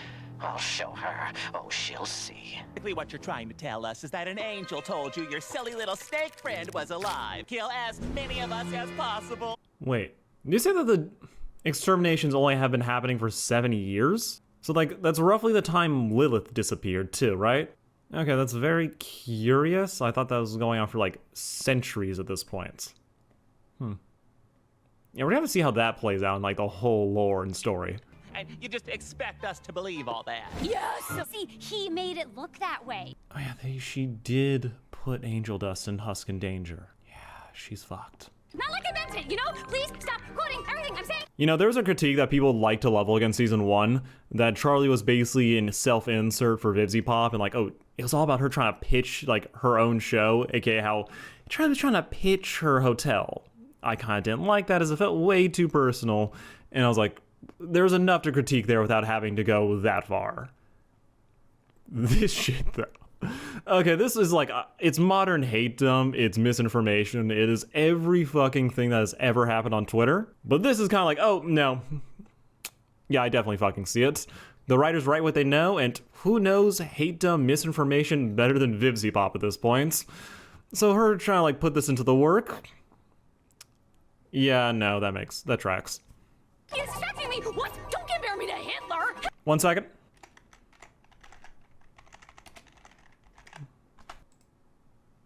Oh yeah, so that happened. But then again, that happens to everyone on the internet. Now, Charles, do you have anything else you'd like to clarify about your hash brown motel? Hey, Nifty, guess what? That is not a camera. It's a roach. How much you like the hotel? So, she needs such a better plan. Oh, girl. Oh, they're doing it. Oh yeah, they're just doing a song. That's the main reason Nifty's here. Gotta fucking let it happen. Oh, they're doing full anime girl. That's so fucking cute. Oh, this is so cute. Congrats, you played yourself. I thought you liked it when I... TMI, Val. Now who are we killing? A second time. Fuck you, Wink!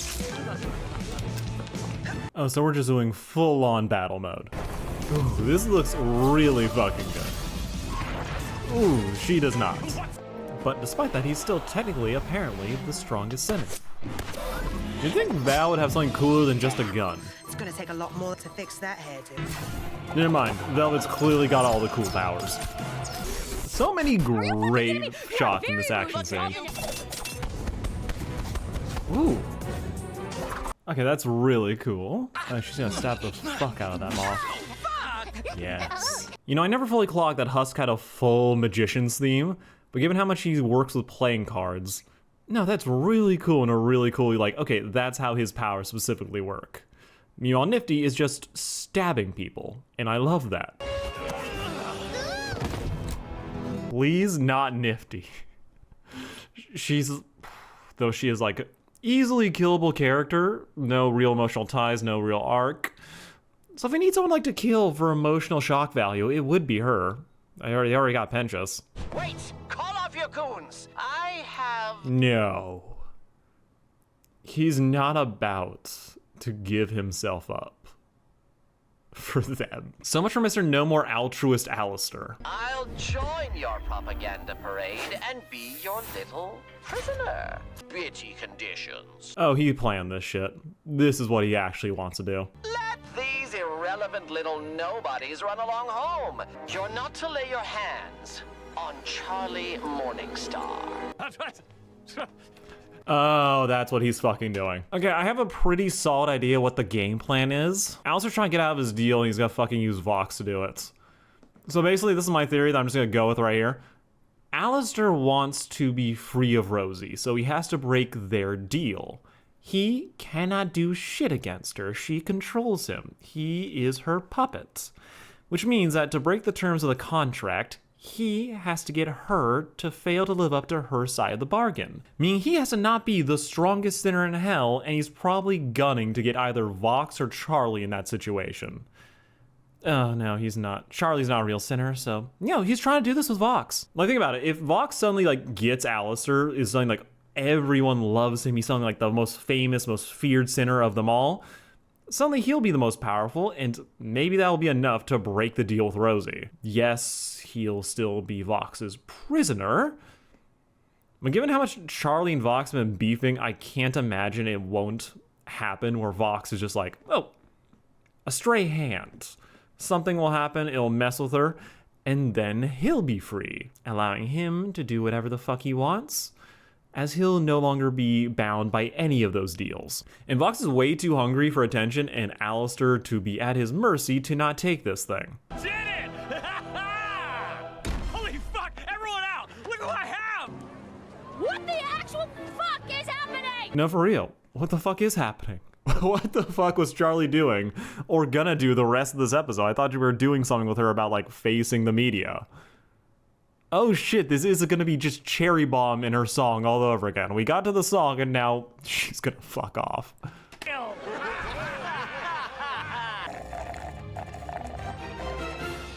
Perfect! They're in bed together, aren't Right, they? Val? Uh-huh, sure, babe. What do you think, Alice? Yeah, he just had to watch all of that, didn't he? Fox is such a fucking loser and I love it. This man really is like that obsessed with one-upping and owning Alistair that he made him watch him fuck another man. Also, his nipples are squares, and that's somehow the most shocking thing in all of this. The little sachet. But I guess being a brat Hot is kettle. kind of your thing, isn't it? Radio and video.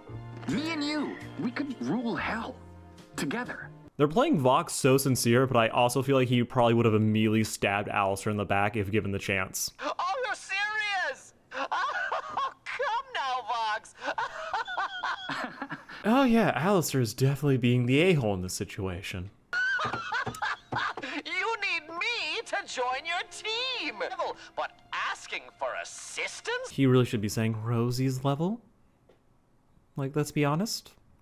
Mr. Braggs and putting down his alleged friend. I do love, though, like, the design for both of them. I love Vox's, like, oh, he's an older TV, so you can see the audio stack in his voice. And the fact that, yes, back then, Alistair, he's kind of the main issue. And he's this so up his own ass that he refused the idea of teaming up with Vox. Even though Vox, as we've seen, turns out to be a terrible person and probably always was, given that he's here in hell. And I don't think we'd give a villain like Vox, like, a true sob story. He was probably always nefarious. He definitely died via TV. And we know he was, like, allegedly a cult. And I also want this to all be, like, a Fox News pun instead of, like, oh, actual cult. A partnership? I am quite disappointed in you. You think your little mockery is going to make me cry? Really loving that Vox doesn't immediately take the most obvious bait in the world. Instead, he's just trying to own him lyrically. Lose your marbles in Act 3. Subtle. That's a great way to work in multiple songs into the conclusion. Fuck already. Also 100% right. Alright, that was episode 4, and yeah, that might be the best one of the season. Yes, Gravity is still like the best song so far, but it was just like, oh, all together. That was pretty much everything. Al's trying to get out of his deal. Charlie's kind of just there. That's like my one thing that's been slightly like, I really would like her to like take a little more active role in the story versus like Vox just being the main character. Vox is great as the main character. He is so goddamn just shitty, but also just so easily hateable that it's great. But her being in this is like, okay, I kind of like she's dealing with misinformation. She's trying to like retake back control of her image. But then it's like, okay, what's her actual arc in an episode? It feels like we're always like half baking. Like she sets up events. She's like, again, the person who created the hotel, and then becomes like, she creates the drama for the other people. And I'm always waiting for like, okay, let's wrap this into a nice bow, and it doesn't really happen. Like, at least you can say for Cherry Bomb, like, where she randomly disappears, at least there's, like, kind of a conclusion to that. This has just been, like, endings. She's trying to prove that redemption exists, okay, then the episode ends. She's trying to disprove some misinformation, and then the episode ends. And Alistair and Vox just have a whole honeymoon phase for the last 6 minutes. It's not awful, it's like, we have the rest of the season for there to actually, like, come to be a conclusion for her. But this is like the thing where like I talk to some of my writer friends where like we enjoy it, but my god, if you focus on just like the scripting, it drives you kind of fucking crazy. Like you're waiting for shit to like really kind of have a bit of a bow on it. Instead it's like, done, over. Pray that it gets fucking brought up again. For me, I'm like, okay, this is not bad. That's too much awesome sauce to really like be mad at it, but it builds, you know? I'm kind of predicting that Alistair's just going to be there for like the rest of the season trying to convince Vox to betray his teammates. Maybe use them to fucking like make himself more powerful so Alistair can really get out of that deal. But at the moment, it's like, okay, I like their back and forth. It's good. These two had probably like the best song of season 1. So I'm watching this like, okay, these two in the same room, very good. Hoping it just doesn't get repetitive. And if Charlie has basically the exact same scenes again and again, that's going to be so annoying to look back on. Overall though, I really enjoyed this one. These last two were pretty good overall. You can say a lot of the things like the character writing is like, okay, maybe we should address some of this, but then it hasn't yet. But we'll see. I'm confident. Hopefully it's really going to come in great and land on everything it's trying to go for. And I've been having a good time with it, which is probably the most important part. But let me know what you all thought down below. Was this exactly what you were waiting for? How much did that Alistair versus Vox fight, like how much did that hit? And how many of you expected that one shot of Vox when he's like, ooh, all shadows on the ground? Like I personally thought that was going to be like in the finale, but no, it's in episode 4. So the question like, what the fuck happens after this? Really hyped. But yeah, do all the things, like, share, and subscribe. Love you all. Peace out. Welcome to another wonderful day of me reacting to Hazbin Hotel and not the incessant controversies that will follow this season till it fucking dies. Yes, we have had Alistair on Fraud Watch, my favorite, Alistair in the cuck chair, oh god. We have, oh, the white woman owning a person of color, and oh, that's fucked up. We've had, oh yeah, Charlie being out of character when no, this is in character. It's just kind of repetitive writing, and yeah, it does feel like she should have figured some of this stuff out before, but that's not like terrible writing. But that's not like, oh, she's fucking a horrible person, horrible character.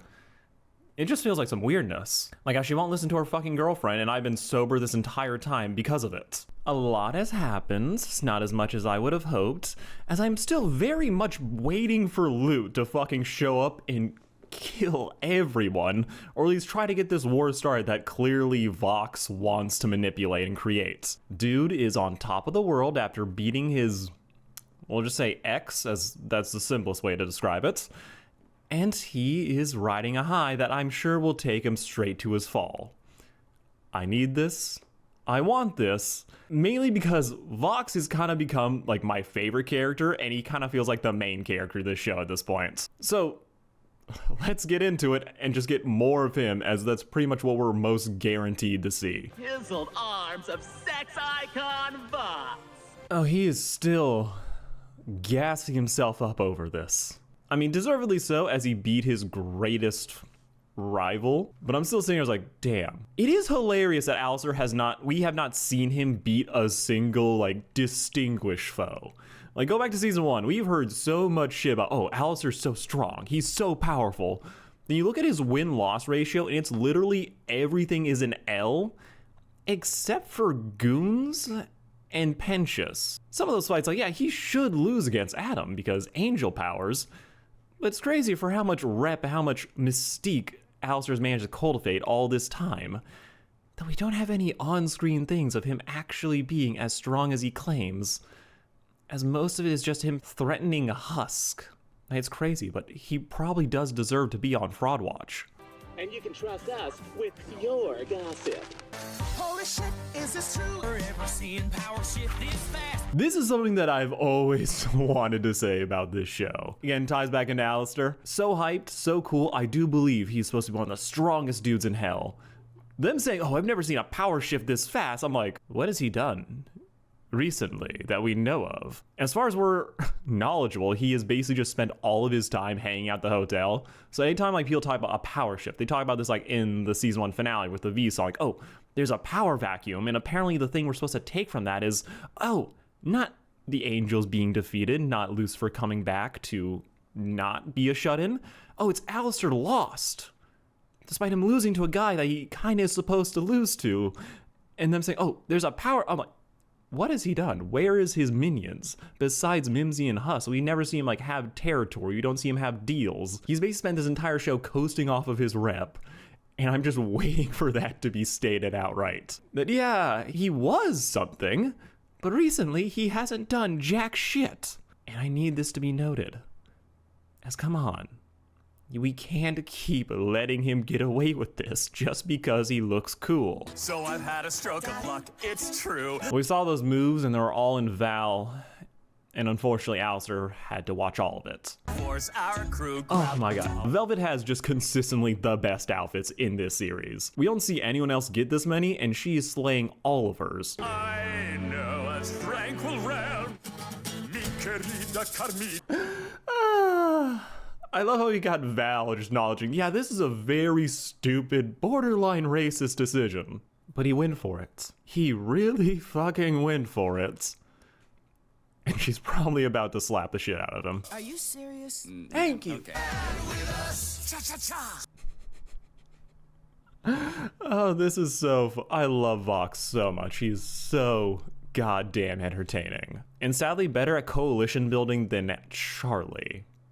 I mean, he's partially responsible for that, but you gotta give the man his props. He is very good at getting people on his side. Now, if only he wasn't getting them on his side for terrible reasons.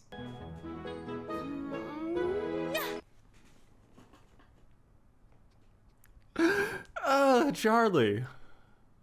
Charlie, my girl. I feel like I've said this in a different video, but can we get Charlie a W? Naive optimism, all good trait, like ambiguous traits, but her heart is truly in the right place.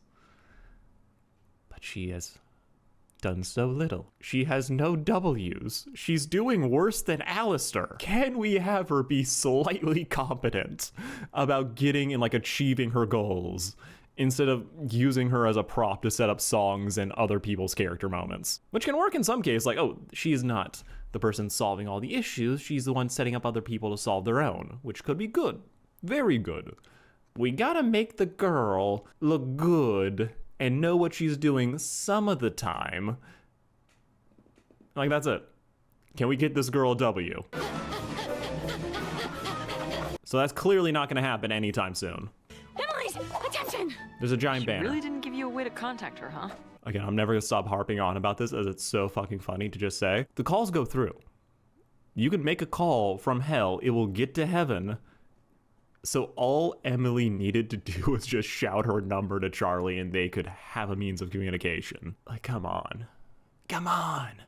Do it. Then you can have Vox be extra nefarious by having him block all those calls. Vanny. No, that one doesn't sound right in practice. Ugh. Oh, yeah. Remember when the season started, it seemed like Vaggie was to have an arc about self-identity and kind of like figuring out who she is now that she's detaching herself from her past, kind of owning up to it instead of running away. And she's like, oh, I'm gonna find my own name. And that hasn't been brought up till now. And most of her arc seems to be just being not listened to. God, I just want Vaggie to be heard. This would just be so much easier with Alistair. Kidnapped and, oh God, what do you think they're doing to him, Vaggie? Probably nothing worse than what happens to Angel Dust at his job. But I have things handled. Is there anything I can help you with? I don't think so, Vaggie. Oh, that poor thing just got cock-blocked. Damn. Is the proof that Pentious is alive and that I'm telling everyone the truth. Jeez. Stop, Vox. Oh, God. Vaggie's gonna have a stupid idea, isn't she? This is why they work as a couple. Husk seems to be enjoying the therapist shit. I have never heard someone come up with so many ways to say stupid. There we go. That is the exact thing Husk would do. But somehow I'm sure it's actually helping people out. I just don't understand why she left me. Maybe you should try not being a feeble-minded smooth brain for once. Smooth brain. It actually... Hey, it's working, right? So unlike the hotel, which sadly I do feel like is just now permanently in the background. The concept of redemption and like helping people get through their issues, that does kind of still happen. It's brought up as like the thing that they want to do, but it doesn't feel like we ever actually get to see it in the show so far. We have like the whole Husk and Angel Dust episode, but besides that, it's been like perpetual back burner, which is sad because like that was such a good pitch for the series. I just keep waiting to see, like, actually see it. I like therapy. Where are you headed? Lucifer. Oh no! Fuck no, please. Don't. If Alistair's on Fraud Watch, Lucifer, yes, he's not a fraud. He is actually as powerful as he claims to be, but he's also a fucking idiot. If we involve this man, it will go wrong. Immediately. This isn't just like, oh, I do not care for Lucifer.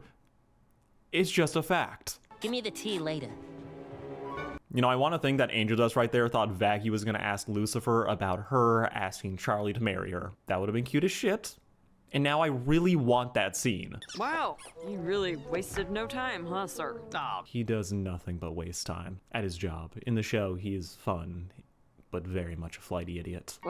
You're the king of hell, right? Oh, we got a Mammon reference in the background. I check. Why? Have you been listening to him at all? Lucifer would be the guy who is just not on social media whatsoever. He is just off in his own little world with his decks, not hearing how his little girl has been slandered to kingdom come. And he hasn't done shit about it, which he probably will do and make everything worse. Kind of like how he apparently raised Charlie. Charlie in the hotel for weeks. Wait a second, he's been... Yeah, I don't know, smite him or something? Oh my god, I just realized that we've seen this before. Okay, if you want to talk about repetition this series and like Charlie doing the same dumb thing over and over again, this is the same shit that Vaggie suggested Charlie pull when it came to Angel Dust. Yeah, remember that? I know this like speaks to how like Vaggie wants like, oh, just solve the problem, use violence. That worked so well for, well, that's just how she was raised by the angels, which good characterization, but this is the same shit.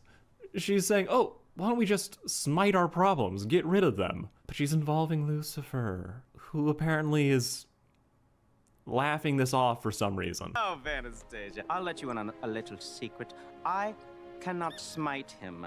It's a punishment, and mine is that I'm stuck here with all these sinners, can't kill them. Okay, that is actually interesting. This does kind of explain why Lucifer has done so little in actually like managing his kingdom. Is if he can't like actually hurt most of the sinners, then it's like, oh, they have no reason to really be afraid of him. Crazy that he's been able to get away with this though for like thousands of years. Like no one tried to step to him, try to take his position, and he had to then do something about it when he really can't. He can probably kill Hellborn, so that's like been his testing example.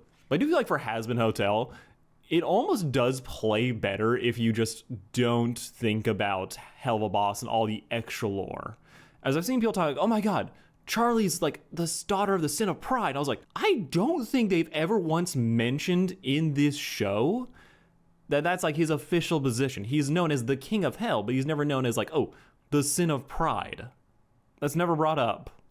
So, and then we see children in Cannibal Town. So it really does play like, oh, your knowledge of the show works if you like don't know the extra stuff, and then it has you asking other questions. Taking it on its own, fine, for the most part. But then there's questions.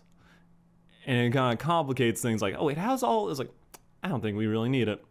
I'm not saying that Hell Boss shouldn't exist. When it comes to the lore, the things get a little bit murky. It's like, we don't need all of this.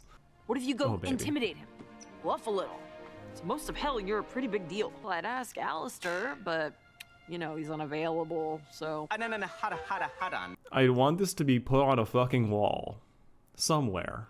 Shouted to the rooftops. Lucifer, when it came to the idea of intimidating a sinner to help his daughter, refused. But when he heard that Alistair might do it, which means he cares more about spiting Alistair than his daughter. Is that true? No.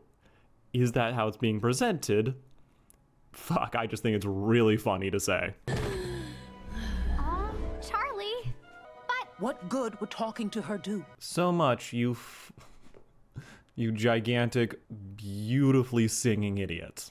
I figured if anyone could help us make these decisions, it'd be best to have an actual hell expert. Only the highest angels can. Well, I'm... You have Peter in this room, or you had him. And the dude is a glorified doorman. Let's not be pretending that this is a very exclusive room to be in. Actually, here, or am I really dehydrated? Definitely dehydrated. Okay, this is why I need to fucking see Lute bad-mouthing the shit out of Charlie and Vaggie. As after Gravity, what's still like one of the best songs in this season, I need her to be doing some shit. We're really here, and we bring you.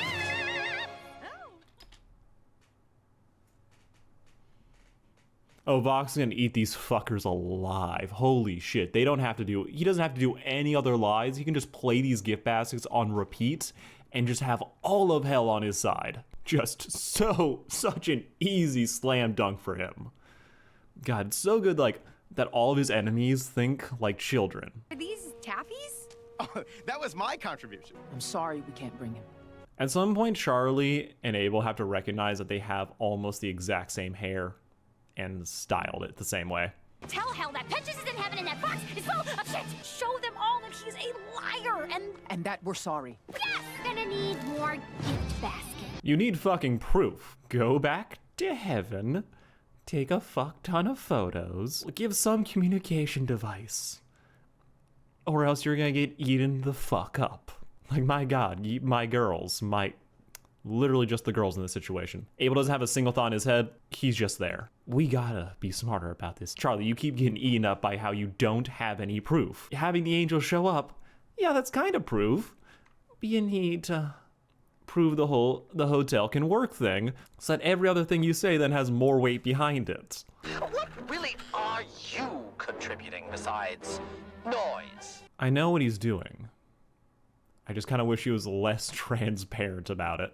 You think they could have pulled this off without me? It's me who made this happen. I have the vision. Did we just get a literal song last episode about how Vox is like, no, I got a fucking team and we are going to the top. I mean, yes, he's a narcissist, I assume. But come on, just don't fall for bait this obvious, dude. I know this is how he's gonna lose. It's been set up since episode 1. He's gonna get trolled into it, is what I'm feeling right now. See you out there? Absolutely. Oh my god, this is actually working. Actually, Val. Excuses and lies seem to still be your specialty. I try. Lilith would be so proud of how strong hell has become. Ah, here's the thing that will actually piss off Charlie. Us to take on the Angel Menace. You want teachers' attention. He's going to ruin everything. He's gonna try with the hype song, which does sound amazing, but oof. Of course this is gonna go poorly. Just in case y'all have forgotten who's the motherfucking king. The king who let the angels murder his population every single year for 7 years. They're gonna say that shit. At least I hope they do. As he really has it coming. He's just so unimpressed. Wow, super scary. Taking over heaven. They say hell's too populated. And then in a storybook they say, oh, they're afraid that hell is becoming too powerful. I'm still not over that, by the way. You won't do it. He's owning the fuck out of him. My god. I knew this would be bad. But Jesus. Yeah, at this point I'm just on Team Fox. He's an evil, terrible person with a goal that will only cause more harm. But he's the only one playing chess while everyone else can barely string together checkers. Oh, this is about to go so poorly. Ugh, Vox is about to play these people like a fiddle, though he is probably terrified. Again, what is Lute just doing? How is, after all this shit she talks, she just standing by and letting this happen? They're making peace, the thing that she is so adamantly against. Like, come on. Let's have her do something. It's been the Vox show so far. I figured she'd be doing more by now. Hello? Yeah, we still have half a season. Oh my god! They're here to silence me! Yeah, there it is. Extermination of your people. Allowing? Just that? You are apologizing for genocide with gift baskets? Oh, he's so right. That's the thing that I fucking hate about this season so far is just how much Vox's success bangs on everyone else being fucking stupid. It's like, naive and optimism I can get behind. But my god, you're not... None of this is fucking... Ugh. Beings are supposed to be like hundreds of years old. Like the angels, thousands of years old. Charlie's like 118, something like that. Something of that age. So like for that to be the option, to just keep giving these villains easy layup after easy layup. After a point, if this was politics, you'd have to just vote for Vox because clearly the fucking opposition is just weak. They're idiots. They don't know what the fuck to do. If there were politics, people would vote for Vox in a heartbeat, if just because, yeah, clearly nefarious, but also he seems competent while everyone else is proving not to be. I think our lives are worth really good tappies. That's what a sinner's soul is worth to heaven, huh? No, Like for a guy who is so good at misinformation, you can have the angels then send a genuine, sincere apology, then have him twist it, make up that fucking gift basket shit, and use that to like get people on his side, instead of just having like the path be so easily paved for him to like come to power. After everything heaven did to us, why would any of us forgive you? Thinking that could ever make up for our fallen sinner brethren. Yeah, real shit. They kind of have to open this up a lot strong with, hey, we fucked up. How can we make things better versus, oh, I'm sorry. Gift baskets. So I think my darkest prediction, even though I'm not saying, oh, this is like true, it's valid, but I do think that one of these days, someone is going to get like 3 million views making a Hazbin Hotel versus Gaza and Palestine video, where they're just going to say awful, horrible things. And it's going to get so much fucking traction. It's going to be such a fucking headache. And that, I think, is just going to be inevitable. It makes me sad, but I know it's coming. Do you know know how many sinners died in each extermination? Thousands. That seems extremely low, to be honest.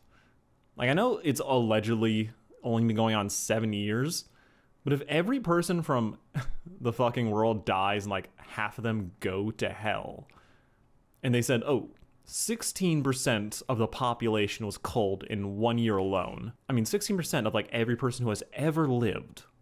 That's insane numbers. That should be, feel like, in the millions.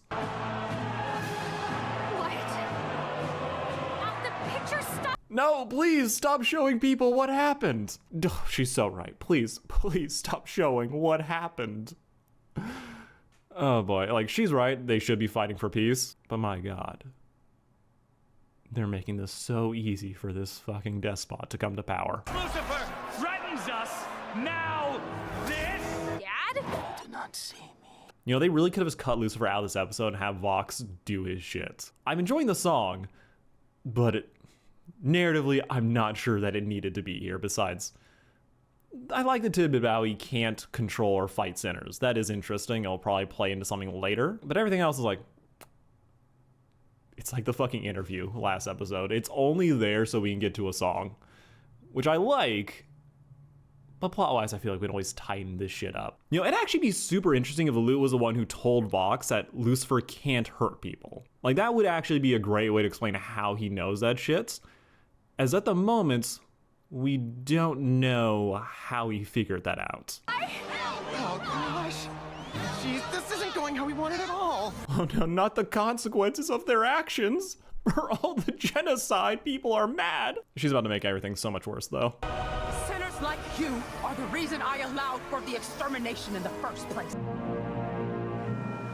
You literally trump them. Your Pokemon. Their fire, your water types. All your abilities are extra effective on them. I do question how much of a threat hell ever actually was when you have that much of a supremacy or elemental supremacy over them. Oh, that's so cool. Oh my God, he's so goddamn cool. He's so evil, but I'm so loving every second of him on screen. The Omega line alone is chef's kiss. By the look on your face, I'd say the gift baskets were a major success. War. Oh, she's happy about it. Sorry. Please don't leave. I promise things aren't as bad as they're making them out to be. Damn, we just lost so many background characters. Here the fuck is my dad? Okay, you see, Vav knew over there told me you were having trouble with this guy, and I'm sorry, what? Thanks to him, and apparently you, Vox was able to spin it. I mean, she's speaking out of anger and frustration. But the angels fucking damn themselves with that one. Why didn't you ask me? Because you aren't listening to me. You're hyperfixated. Thank you. Thank you. Like, I love Charlie, but she, from this, oh, ask. You need to ask her. You both haven't been doing your fucking job because they both have not been talking to each other and listening. He's hurting the hotel. He is ruining. Charlie, you are hurting the hotel. Fucking get her, please. Thank you. It's harsh, but yeah, Vaggie is right. Let's not get trapped by Vox's bullshit. Let's ask heaven to send some fucking photos of Pentious. If you don't care about what I'm trying to do, then I can just do it myself. No, you can't. Be my guest. Charlie, just ignore your haters. They're only dragging you down. Like, just imagine how bad Charlie would be crashing out right now if she saw what people were saying on Twitter. Unavailable. Or they're avoiding you. Oh, shit. Okay, they didn't need to add whatever that was. That was brutal on Lilith's part. I guess she finally got sick of Charlie and the incessant calls. All right, that was episode 5, and oof. People are gonna have so much to say about the writing, but I am having a blast with this shit. Not for all the right reasons, but it's entertaining, and that I will always give this show, even when it's being incredibly dumb and incredibly strange with some of its writing choices. This, though, was good, because Vox is spectacular. He is single-handedly carrying this fucking show, and I will not hear anyone say otherwise right now. As who else do we have? Charlie's trapped, perpetually floundering.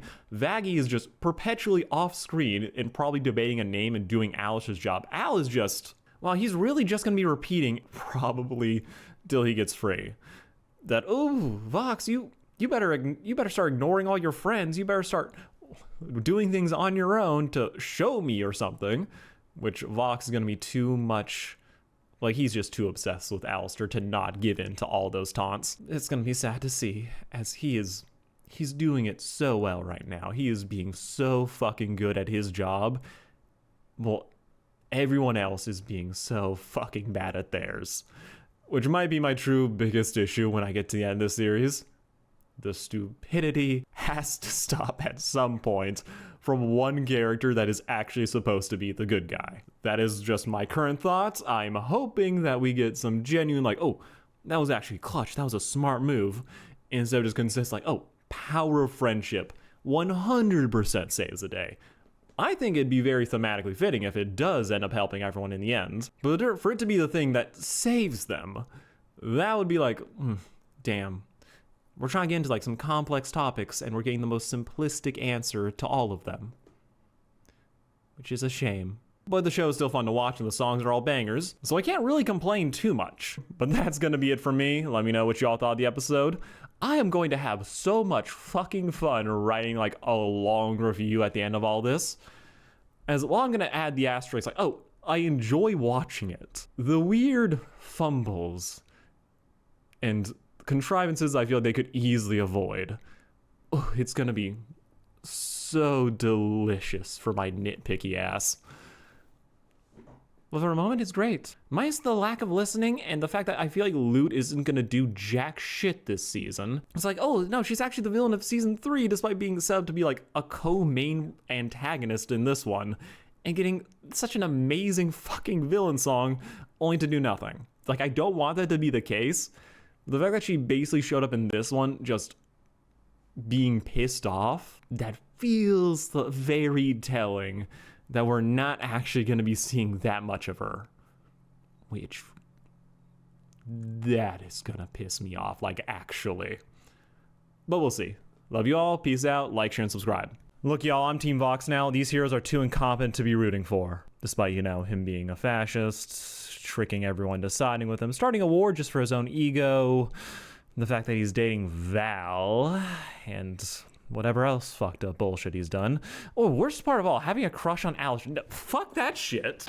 What's up, guys? Another wonderful day of me trying to react to Hazbin. I mean, it's not that hard, but I fucking tried to record half of this only to realize none of it actually stuck, which is something. Did not enjoy finding out about that. Overall, this has been a very fun experience, I think. We can go into so many different things about like, oh, they may have yelled. Forget it. Only thing you really need to be focused on. The fact that I still haven't had to drink a single thing because fucking Charlie refuses to listen to her girlfriend. And I'm actually 100% certain that they're gonna patch things up by the end of this, as they fought last episode. So naturally, they can't be mad at each other for more than 2 episodes. I mean, Charlie kind of got over that whole committed genocide against my people thing. So if she's like pissed about this to like episode 7, I'll be shocked. Genuinely, it would be, oh, they're sticking to this. But no, I feel like they're just gonna patch things up.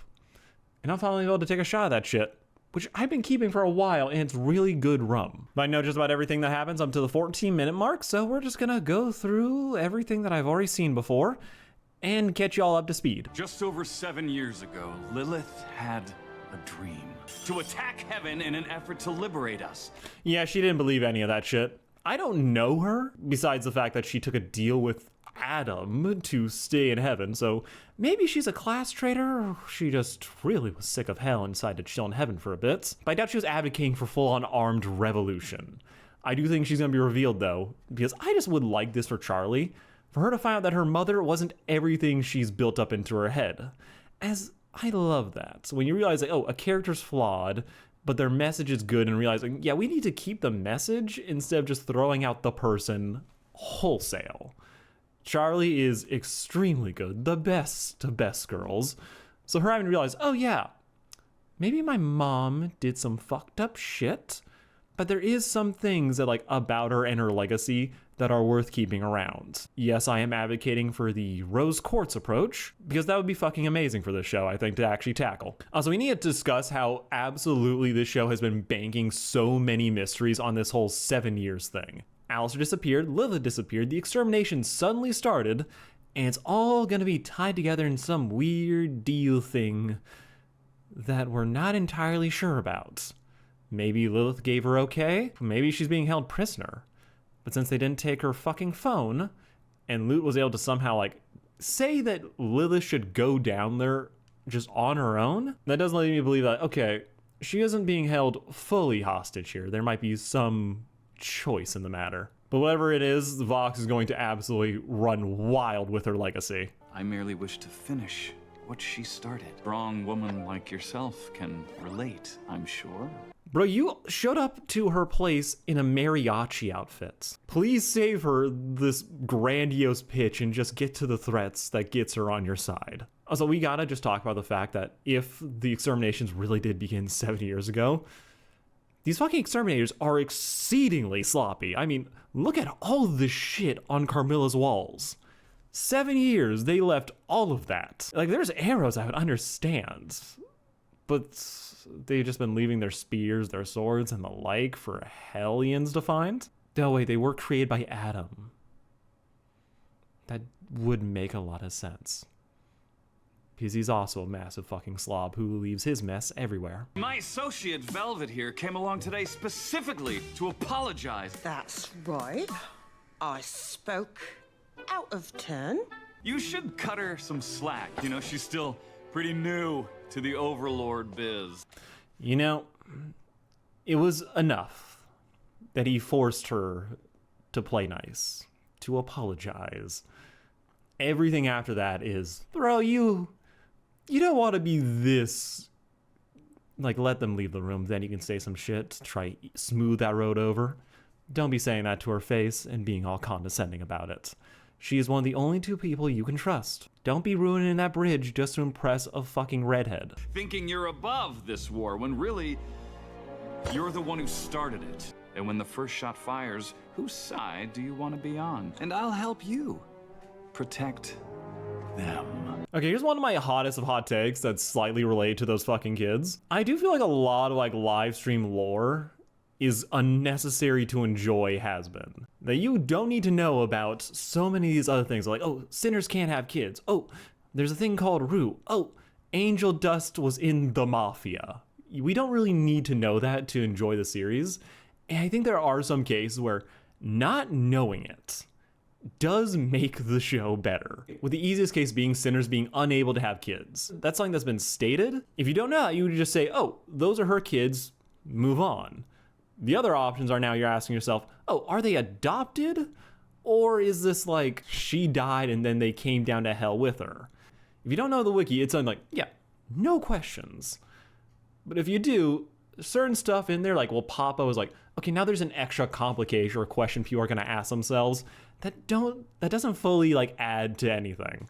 My other pet peeve of this that I've seen like on TikTok comments is just, oh my God, Charlie's like this because her dad's like the sin of pride. I was like, when has him being the sin of pride been brought up once this season? There's a depth of lore to the show that I do think is super cool, but a lot of it's not super necessary. As how many people who watch the show casually know the difference between sinners and hellborn? Like, really? We don't know. That could have just been a hellborn kid instead of, oh, a sinner cannibal? No. Don't need it. Everything runs a little bit better, I think, without knowing. Which, yes, this is my appeal to ignorance. Way to throw me under the fucking bus back there, B. So much for just fake an apology. Maybe you should reflect a little, okay? This condescending prick. You know better than to pay heed to his words. The angels are coming, Zestial, and I can't. I won't lose anyone else. Oh yeah, she was married. Just haste. For when you do, I shall return to your side. Okay, honest question. I don't know if it's Razzle or Dazzle that died in the big fights, but is that supposed to be like a memorial out front? Because I don't think we've seen the little imps, like both of them before, and I can just see the little one in the corner right there. Because yeah, we always talk about Penchus, but we never mention the pet. Or the other one too. There's so many pets in this show and none of them matter. besides slightly pork chops. Don't worry, it'll be back working in a minute. Who knows what this could mean for the war efforts? Voxtech loves women in STEM. He's so cringe. I told you, Princess, I'm done playing therapist. I ain't good at it. Maybe you should ask Little Miss Can't pick a fucking name. Oh yeah, Vaggie was having the whole name search thing going on. I do want that. I want that to be more in focus so badly. But we got the fight to deal with instead. I speak to her right now. Besides, she's perfectly fine doing whatever she wants behind my back. Yeah, because she's doing fucking everything at the hotel, as she'll say. Can you let her know I've been doing everything around the hotel already, so... Husk is not paid enough to be this couple's therapist. Honestly, I don't know if he's getting paid at all for this job. Like, for real, does he only make tips? Well, Husk, if you see Vaggie, can you explain that hotel duties don't include inciting a war? I'm so fucking done with this petty high school bullshit. Can't leave. The bar needs you. I know she's trying to appeal to him, like, oh, please stay. But doesn't go, oh, you're my friend. No, we need you to run a job. First thing Charlie should do, say, hey, you'll break Angel Dust's heart if you leave. It's rip because Husky is actually so fucking goated in a song that's coming up. Alistair's gone, so I'm gone. What about Angel? What about him? He's a grown-up, doesn't need me. The two in the fucking corner doing patty cake. And with Carmilla's aid, we can finally fulfill Lilith's dream. She wanted blood. Now let's spill some blood. She empowered sinners. Peaceful protest. There was no blood. I really want there to be one dead sinner by Lilith's hands just to force Charlie to reckon with her mother's legacy. We should both go. Nifty, you're in charge. Hooray! Terrible idea. Awful. Rise, children. Start. Oh yeah, these two are definitely going to be a couple. Just, they're both short. Also, if I do remember correctly, I think Baxter was experimenting on bugs before. Yeah, when he was talking to Cherry Bomb, right?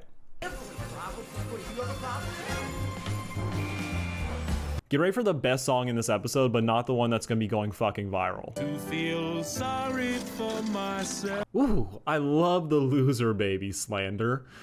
And how, yeah, they're not being fucking subtle about this whatsoever. I feel like you are someone else. Another. Also, in case you forgot, Husk is an alcoholic. And a really bad one, to be honest.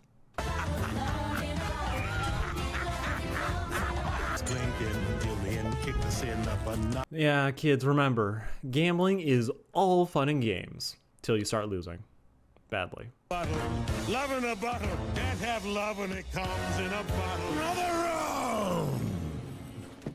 Just let me do the talking. She listens to me.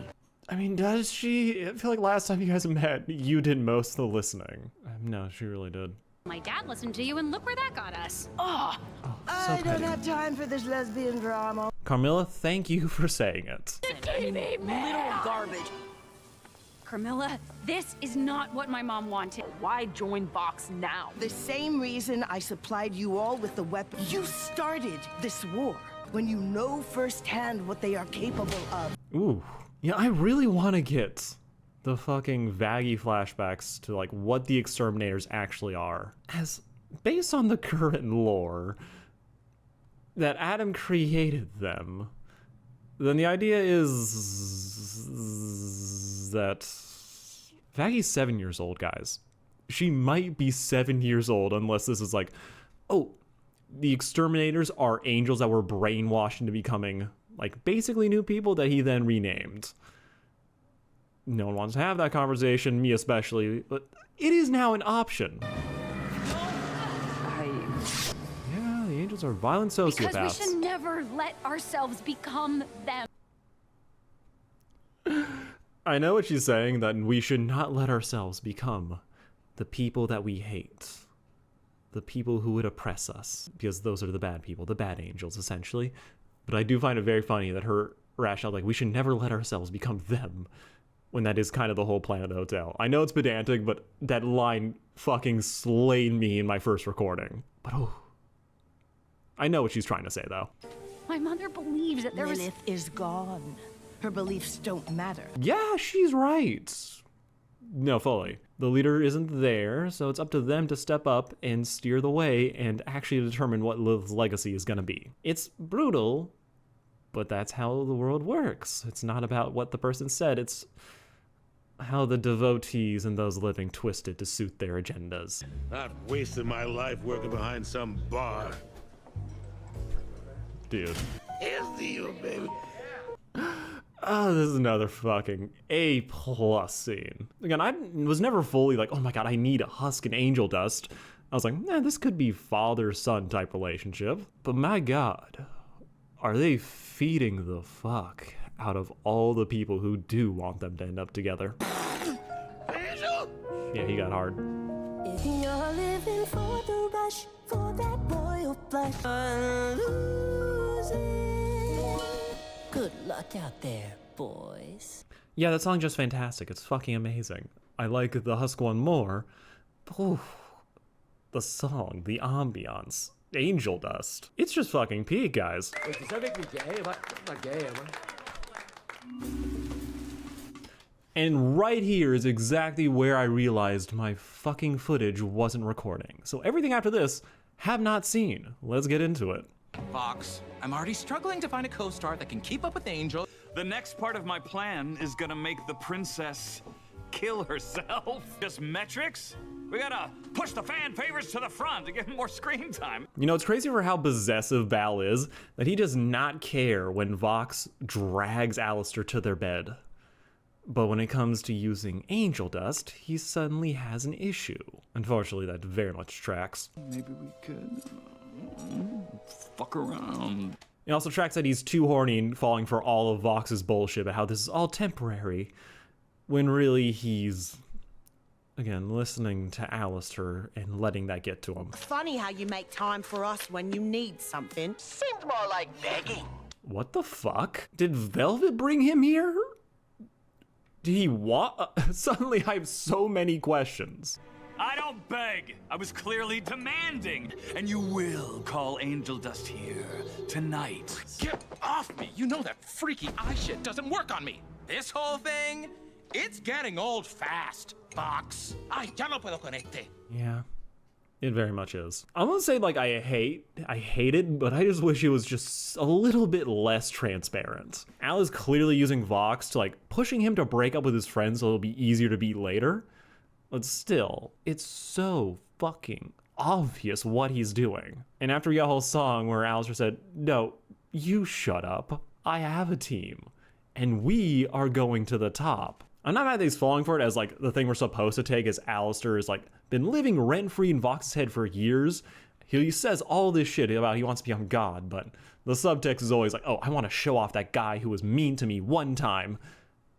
And I'm here for it. But can Vox stop folding so goddamn easily? If you're just doing this on his own, I feel like I would like it more versus Alistair being there and, like, mugging the camera. Yeah, I think that's my actual issue with it. I can't understand you when you speak that island language, Val. What? I'm from fucking Florida. Ow! Oh, that's really good. Of course Val would be from Florida, though. Oh my god, that makes so much sense. Told you to watch over the hotel. What have you been doing the whole time? Baxter fixed them. Oh my god, I called it. Dude, I was making shit up for her. I did not think this was actually gonna happen. Fingers and lungs so they can play instruments. Oh, that's kind of impressive, actually. Huh. So that's where all the blankets went. Oh, look, the apology scene. All the lies about me, about my mom, and... Guys. You were right. So, that nugget sat on the icing. Wait for it. It's okay. I just also know it was only making things worse to engage with it. Finishing what she started, and I think I've been trying so hard to hold on to it. Proud of me. You know, I do love that for all the jokes about Charlie having daddy issues, clearly her mommy issues are so much worse. I do find it sweet that that's really why she's been doing all this with the hotel. That yes, she's been struggling, yes, she needs to listen to Vaggie and, I guess, touch some grass? But, like, not engage with her haters. Let me finish the scene before I say anything else.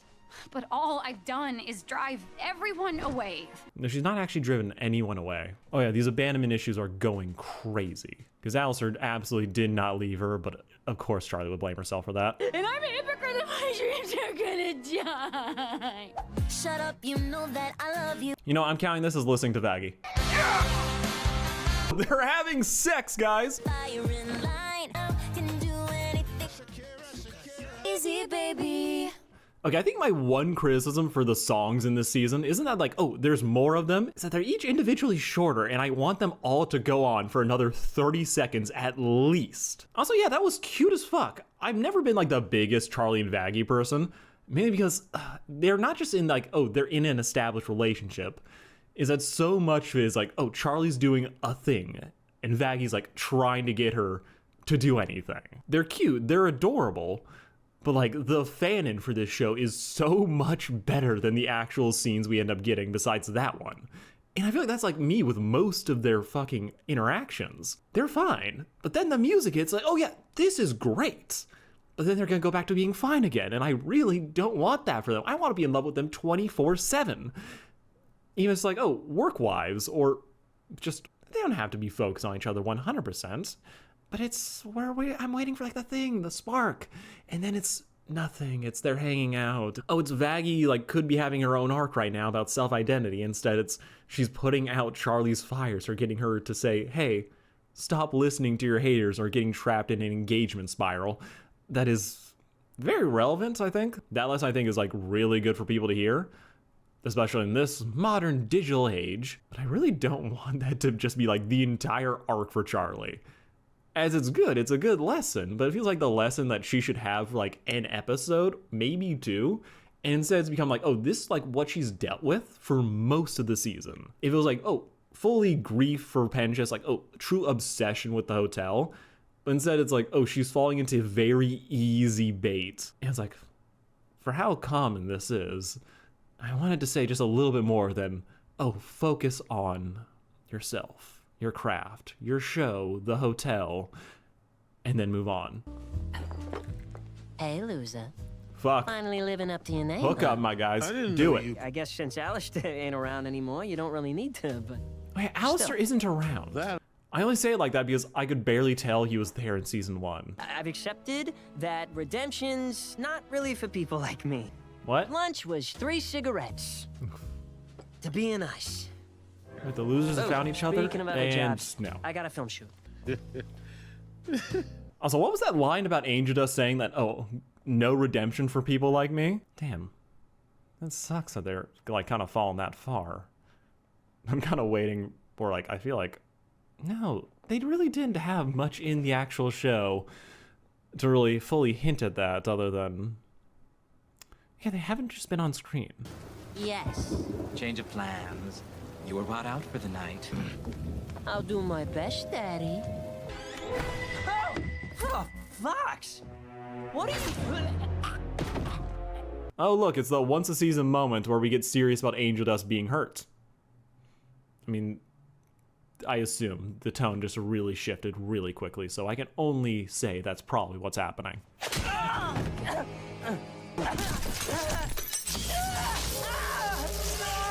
I really hate that I fucking called that. How do you think I was always one step ahead of the princess? Huh? That Lucifer couldn't do anything to me. There wasn't a moment I haven't been watching. Charlie ain't looking too good under pressure. Redemption is possible!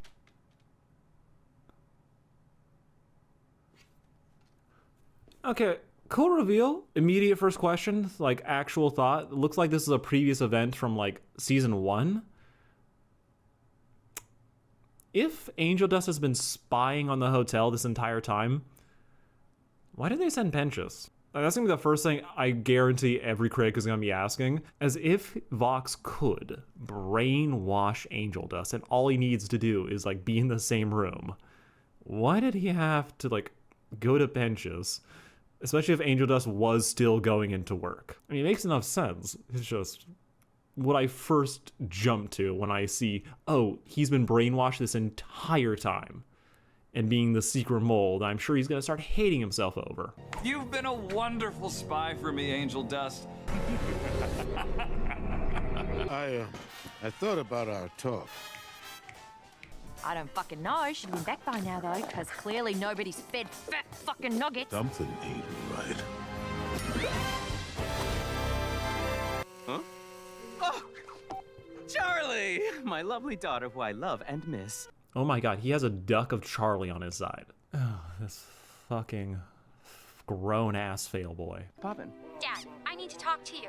I'll send you my location, okay? Oh, that's not Charlie. That is straight up not Charlie. I'm such a good dad. No, you're not. Looks like we got our power source. The fuck? What the fuck was that? All right, that was episode 6 of Hazbin Hotel, and ooh, I love the song so much, but I have so many questions about the plot now. Yes, I think Vox being able to control Angel Dust is kind of an interesting reveal since it's always been implied that he could do that. But the fact that he did it, and we clearly saw him in the previous scene say, hey, how do we get into the hotel? Could we use Angel Dust? And then has to then go to Penchus, an incompetent snake dude. That's like, oh, but it's like one of those little things that kind of drives me crazy about the show where like, I like the idea so fucking much, but something about the writing where it's like, I feel like they could hint to this so much better. There can be a little bit of foreshadowing that for how much nuance like people will claim is in this show in its writing. I was like, okay, little shit like that doesn't have like the foreshadowing I feel like it should have. Really was like, oof. Missed opportunity, I think, in my opinion. Nothing that was gonna top the narrative weirdness of Vaggie getting a speech from Carmilla about fighting for love instead of anger after that girl's been fighting for love the entire fucking season. That was the one that was like, the song's great, but it doesn't fit the message of like who this character is. And I feel like for Vox this season, I feel like there's been so many opportunities where they could have shown him to be like truly dastardly on top of what he's already displayed. So if we want him to be hinted at to be like, oh, controlling Angel this entire time, I kind of want to see more of Angel in this season instead of like being absent throughout. He appeared in a big way in episode 2, and he's been kind of missing for the rest of it. Because in the background, you can say, oh, he's spying, but I don't see that. I'm like, yeah, they're kind of cool. It makes for a reveal. But I really want to, like, more than love the songs, I want to adore and appreciate the characters.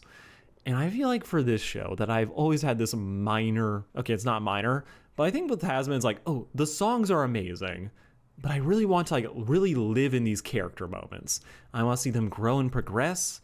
I really want to, like, see them grow to care about each other, their relationships, and all the things, like, see how they tick and see how they evolve and change. That's the thing that was like, Angel Dust suddenly saying, in episode 6, 3 episodes after episode 2, not sure like how like 3, 4, 5, 6, yeah, it's 4, to say, oh, redemption me. After having a whole moment at the beginning going, oh, I'm really getting into this whole therapy thing. That's the thing where I was like, okay, I really want to see, like, live in that moment where Angel Dust doesn't believe that they are worthy anymore. To see Charlie, I kind of realized that she fucked up in putting Angel Dust in that situation where she has now damaged his faith and ability to change as a person. But we don't get that. We get, oh, not really present, appears for, like, a really good song, says, oh, not for me. And then it's now getting beaten the fuck down and used by Vox to undermine the hotel. That is what is happening. And I always feel like we should be getting more. That's the thing that truly, if I were to complain like there were too many songs, it's not because the songs aren't good, is that they take up time for like character moments I feel like should be happening, or at least ones that'd be just super sweet to have. Cut out the times where Charlie's like repeating herself, having the same struggles, like near verbatim, and then we can put in like, oh, Angel Dust is struggling and trying to help Charlie prepare for like the social media campaign. Have Penchus be like truly enraged that he cannot talk to his friends, despite there being possible options there. Have fucking Lute do anything this season, as I straight up thought they were going to be like the co-main antagonist.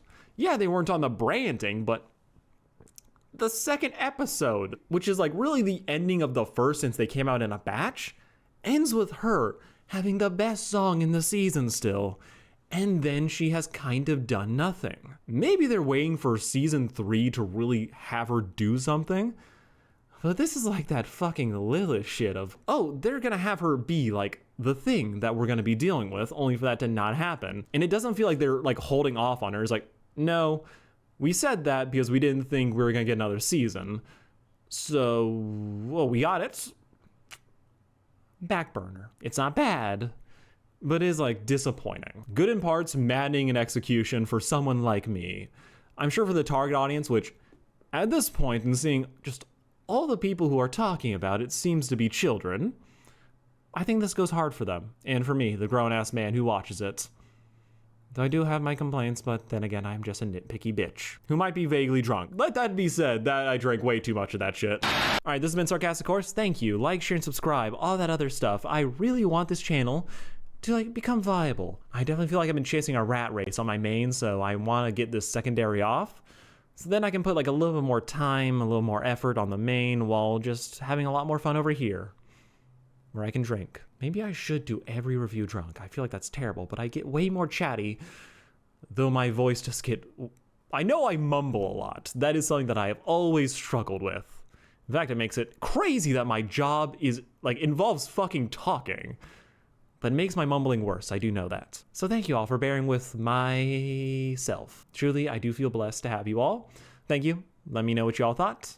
Peace out. Love you all. What up, y'all? To another wonderful day of me reacting to Hazbin Hotel and constantly asking the question, where the fuck is Loot in all of this? Like, oh my god. Gravity had me so hyped. Season 1 had me hyped. She seemed to be plotting something with Lilith. It seemed like, genuinely, I knew Vox was going to be like the main antagonist. I thought Loot, though, was going to be like co-antagonist, like trying to generate a war. And instead, we have just watched her stand by and do nothing. That blew my mind. Genuinely, of all the writing decisions in the series so far, that has been like the one thing I'm like, y'all set me up to be so hyped for this woman, and she has just not done jack shit. It's annoying. It's like, I know they're probably doing like, oh, they're setting it up for like season 3, which they kind of did with Vox, but at least Vox was relevant as a recurring antagonist in season 1 instead of off screen being pissed off at people doing things that she should be saying way more shit about. Also, yeah, there is a whole other cast of characters besides Loot in this thing. Yeah, this has just straight up been the Vox season, and I'm kind of here for it. Man is deliciously evil. I mean, you can have your issues like how much of like Angel Dust's thing, like you like or not. Like if you thought they need to set up just a little bit more, but you gotta say like, oh yeah, Vox, fucking evil piece of shit. He's delectable. He is amazing at this. And I am seated. I'm kind of curious to see like how much they nail these final 2 episodes. Like if it truly will be every complaint I've ever had will be eliminated. But I am kind of like leaning more towards the fact that this show is good. But my god, has there been things this season that have annoyed me way more than anything that happened in season 1? Vaggie getting her random wings and singing about hate included. But yeah, let's get into it, see how much this is going to be make or break, and if we really, really have to wait till season 3 for Loot to be relevant. Also, yeah, we have to deal with the whole Sarah committed genocide thing, and she's sorry about that and kind of needs to stand up for herself.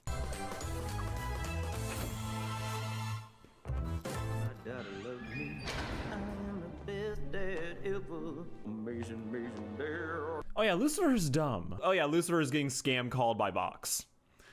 This man, so powerful, so loving, he wants to be in his child's life, but my god, has he been useless this season. Holy shit, this man, we have so many jokes about Alistair being put on fraud watch, but Lucifer's case is almost just as bad if you just count the times where he's actually useful. He gave his daughter a pep talk. Everything after that has just been playing directly into the hands of the villains, and I'm kind of okay with that. Like, say what you want about all the characters, like how consistently so many of them have been dummies. Lucifer, for my money, has always been stupid. The man, ever since season 1, people say, oh, he was hype, he was smarter, but no. This man has been this all over the place, very like he wants to be there for his child, but he's a fool. He's funny. He's a weirdo guy, and he has just not been on the ball for clearly a very long time. So him falling for this and just being used horrifically by whatever Vox has planned, that tracks. It's everyone else. I was like, okay, can one person please lock the fuck in, as y'all are just giving the villain layups at this point. Charlie, your father has arrived. Please don't give up on me. Ooh. Somebody just wrote a 10,000 word essay about, oh my god, Lucifer, he's afraid of people giving up on. You see, yeah, that's been his entire vibe for a long time. And while it's cute, it's relatable. He is the character, who I like but has always been weirdly used, who kind of gets stuck with the fact that his wife was doing his entire job for millennia, who is a trophy husband. Clearly Lilith was doing everything, and yeah, he has a lot of power, but he can't basically use any of it. Or never at least figured out how to use it indirectly to hurt sinners. As I think it's really funny that he's basically the genie from Aladdin, but my god, can this man just...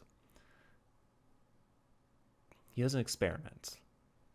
Probably. You want your old padre to kick it right here or something? Can do. I can kick it. Gotta follow those dreams, right?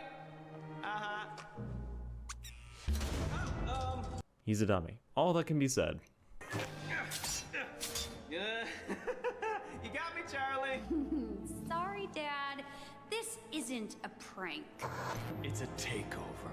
Let me go now, and I won't smite you. I don't know what's dumber, the fact that he thought that would work as a threat after just failing and trying to do it literally yesterday, or that he's eventually going to get sidetracked by the fact that Alistair is here and his hate boner for him outweighs basically everything else in his life. Red guy. We both know you can't harm sinners. Pop told you that one. Host, and no, Why would he know that one?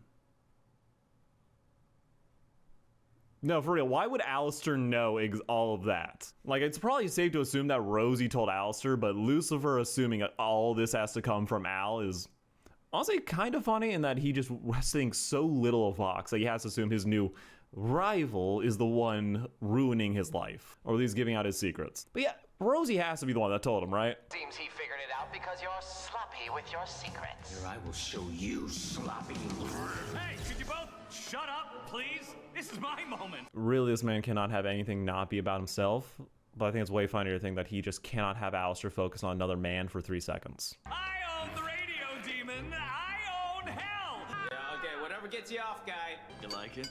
It's angelic metal from my new friend, Carmilla Carmine. You see, she is... Yeah, nobody cares, man. Look. Let me guess, he's gonna say Carmilla's a fallen angel or something. I mean, they're gonna do some reveal for her, just give some history why she's so often being associated with angelic weaponry. Or explain, like, why she has kids. You're garbage. That's why you're in hell. You were a failure in life, and you're a failure now. Just like him. I just assume part of the reason why he hates fucking everyone. Oh, Lucifer, you should be much more worried than that.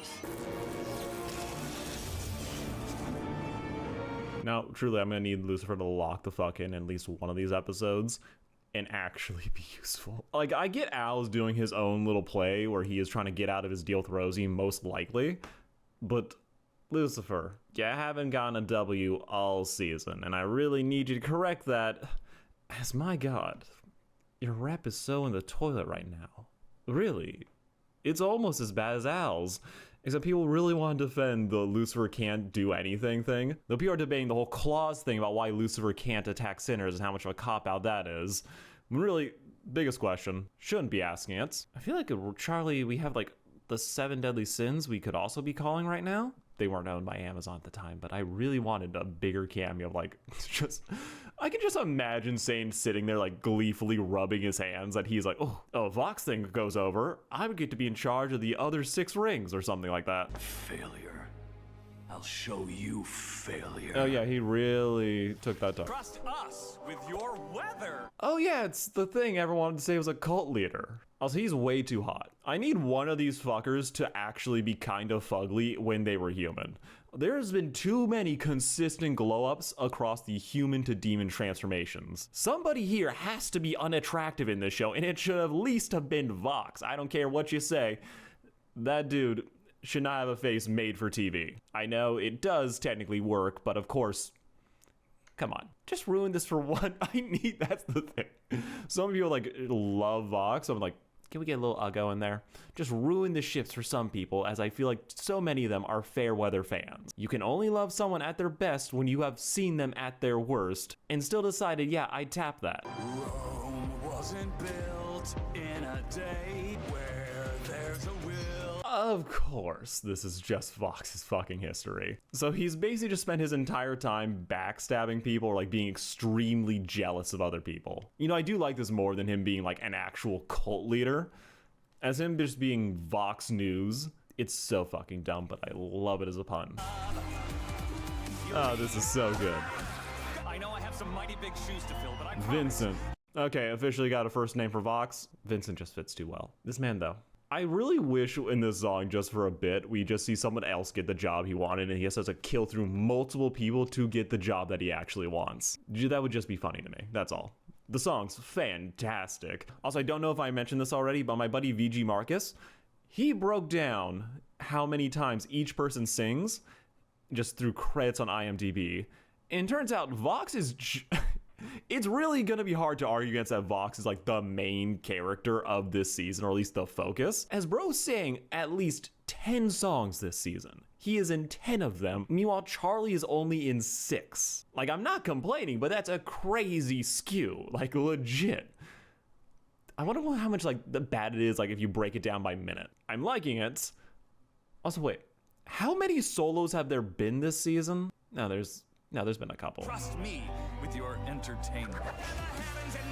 Oh, he is eating this up. The animators did a fantastic job with these poses. What it means to rule the airwaves. Trust me, and your future will be brighter. Okay, now I'm starting to see where the fucking cult thing came from. Again, it's mostly on his head, though some would say that the news is kind of a cult. Also, that TV is looking very precarious right now.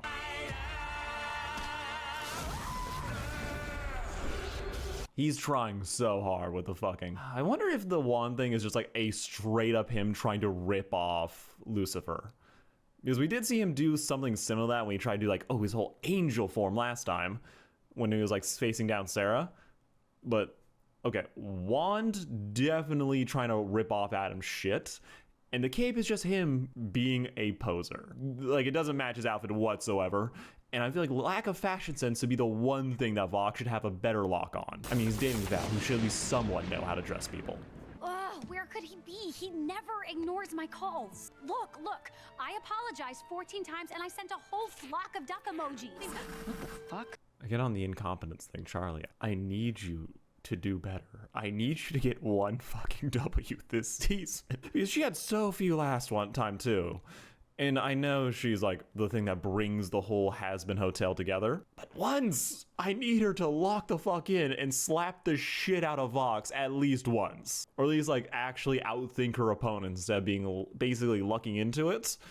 Or her dad showing up to save the day. He can show up, but I need more of a tag team type situation to like really cement that she is coming into her own and being the true leader of hell. As at this point, it's clear that it shouldn't be Lou, and it definitely shouldn't be Vox, or Alistair, or Rosie. None of these people seem very qualified. I think it should be Husk. Husk for president. I say this right now with absolutely no reservations.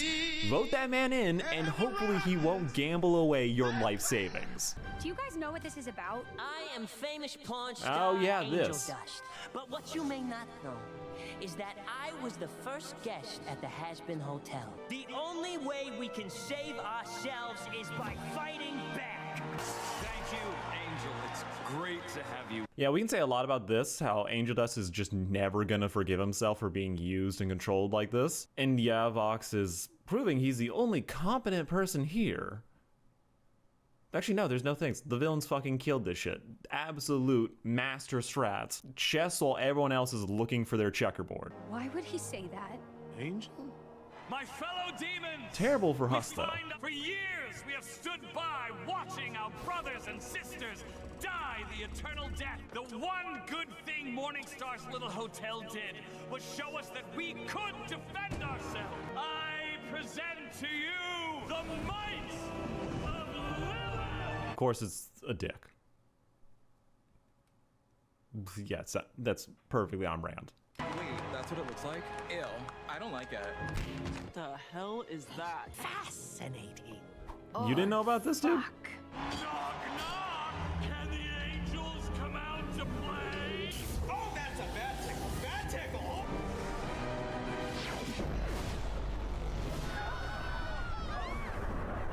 Ooh. That's really cool. I love how everyone thought that was like an angel attack happening when we saw in the trailers, and it's just no. Vox with his big dick cannon opening up the doors of heaven and them coming... Wait. Yeah, it coming crashing down, just massive symbol of how fucked this place is. Like, oh, shit. I guess this means Peter's out of a job. And probably nothing's lost. Old Order is dead. Holy shit! Holy shit! Oh yeah, broadcasts can go all the way up to hell. Or to heaven. It's about Back and forth. time. Silly ideas about Ooh, please fucking do something. Don't forget, Seraphim, you have 24 hours to surrender the kingdom of heaven to me. Yeah, panic attack. Because you're fucked. Charlie, this time we hunker down and we wait this out.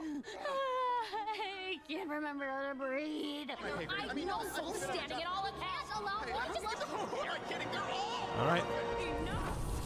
Make a decision. I must pray on this. Learn. You know, I want to mention this one last time that in my Hazbin Hotel shipping video, I put down Penchus and Sarah as being a potential top tier ship. And given how he just walked off to go talk to her, I know I'm ignoring all of the emotions of Sarah finally learning to speak with her own voice, the arc that they clearly just gave her as she's being overwhelmed with everyone trying to give their own 2 cents. Yeah, he's about to help her find her voice, and I am so excited for all this fucking fan art. Sarah, are you all right? Also note, they have similar eyes on heaven as they do in hell. That's a cool visual. I like that being a consistent thing through both of these worlds. Who let you through? Well, I'm quite stealthy and, well, everybody's busy screaming. Also, everyone in heaven is incompetent. Is there any way I can be of assistance? Do you have any idea the weight of my position? Do you even grasp what I truly am? One and? who could maybe use a friend to talk to? Demons are at the gates and everyone is looking to me to know what to do. But how can I, when so many that might have been saved have been slain because of me? Well, first off, you kind of botched this every single step of the way. Kind of didn't really announce via phone or hologram that Penchus is alive. And yes, I understand that she's fully crashing out right now, and that's terrible. She's killed so many people. But I'm like, I think this makes great thematic sense that Sarah is going through this personal struggle. I have just always been of the opinion that it's only okay. I love her song, but Sarah as a character has always been just to me. I think part of the fact is that I think exterminations are who's actually emotionally invested in them and the experience and like the perspective that we see it from. As to date, it seems like the only characters who we see like have true personal connections to extermination, to people that are lost, is like angels. Vaggie tried to stop it and like was personally for that punished. Sarah's like dreading her role in that whole genocide. Everyone else either is like more nebulously connected. We don't know anyone who's like, oh my god, no, I lost my best friend in this, whether they're in hell. And Charlie's just like general, like, oh my god, the suffering of my people, which is nebulous, and we kind of don't have like a face to really connect with that and like truly be angry or like have more complicated feelings with. So seeing all the emotional turmoil caused by someone who committed the genocide while not really getting that personal perspective from the actual people who suffered under it, that is the thing. Is like, I keep waiting to like get more hell perspective in a way as in just angry mob being clearly misled by a zealot, fascist. That's the one thing I was like, okay, I feel like I wish we got more of that earlier, and then we like, this would fully fucking track. But we didn't, which is always going to that, like, oh, we needed more seasons, or like, and basically a fucking season 1, and just what we got as season 1 was actually season 2.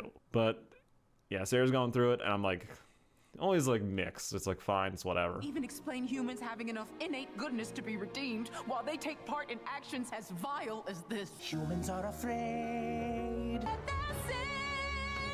It starts with sorry. This is such a cute song. I do enjoy it. Cannot believe that this is the entirety of Sarah's arc right now. Okay, Loki, I hope she dies, like as a whole sacrifice and later. But It just being like, okay, Pentious picks her up. She gets advice from someone that she kind of thinks as being lesser than her. And then it's like, okay, humanity. We all make mistakes. We gotta keep on trying. And, oh boy, this snake. He's gonna get so much fan art. I need that one extra thing from Sarah this season to really, like, lock in this arc. Yeah, that's... We're gonna wait to see, like, how that actually concludes. What can I say? I like a little extra razzmatazz in my reveal. Need more people's support to take on Heaven. To witness my moment of triumph. Don't you mean our moment? Tell him I expect him there, early, and wearing something nice. Whatever you say, Fox. She's right, you know. You know, what I would give to just have Alistair just be silent for the majority of his time with Vox. Just have him smiling, smirking, and have Vox crashing the fuck out trying to get his attention. A la Breaking Bad. I just know.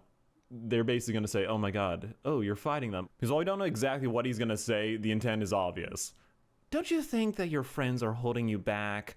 Don't you want to prove me wrong? Don't you want to, like, show what a big, strong man you are, Vox, and how you're so much better than me? And he's just going to be egging this man on to do dumb shit, when I feel like so much of the work is already done that he don't need Alistair to be here to have Vox truly crash out like this. To fall, again, for such an obvious trap, even though he fell for a very obvious trap, and Alistair offering up this deal. Do you really think you're powerful enough to take on all of Heaven? I was strong enough to beat you, wasn't I? Only with the help of your little friends. You couldn't even get Charlie to admit you bested her. Oh, I can change that. But she'd never come. And even if she did, there's nothing you could do to break that girl's spirit. I'll get her here, on camera, in front of all of hell, bowing before me. As we get to this point and be like, yeah, getting played like a goddamn fiddle. What a fantasy! She'll never admit to hell she was wrong. Test your luck with Heaven if you want. When you're dead, I'll be free again. We'll see. Oh, he is too easy. He extremely is. We have less than a day before the forces of hell attack. I have no choice. Prepare the troops and tell them to stand by. You will have the remainder of our time to try and resolve things peacefully. Let's get a move on. Let's go, go, go, go, go. This place has to survive a war. Let's go, let's go. Come on, Mom, come on. Girl, please. Please lock the fuck in. I'm, again, begging her. Again, I'm also shocked that her mom has not fully blocked her call. Mom? Hey there, princess. Been a minute since we had time to chat. You absolute monster. Whoa, whoa! No need to get hysterical. You and I haven't always seen eye to That's the eye. fucking contact picture he made for her. Your dad was resistant at first, but he'll be there. What did you do to him? I'll take that as a yes. There'll be a piece of cake with your name on it. I don't know what he's up to, but you're not just walking into V Tower. I mean, it's not like any other solutions are falling out of the sky. But Are you okay? I'm fine. We did it. We finally got through to Sarah. She believes in you. She believes in redemption. Vox has everything he needs. He's smeared our reputation. He's villainized the angels completely. It'll take a lot more than words at this point to convince anyone.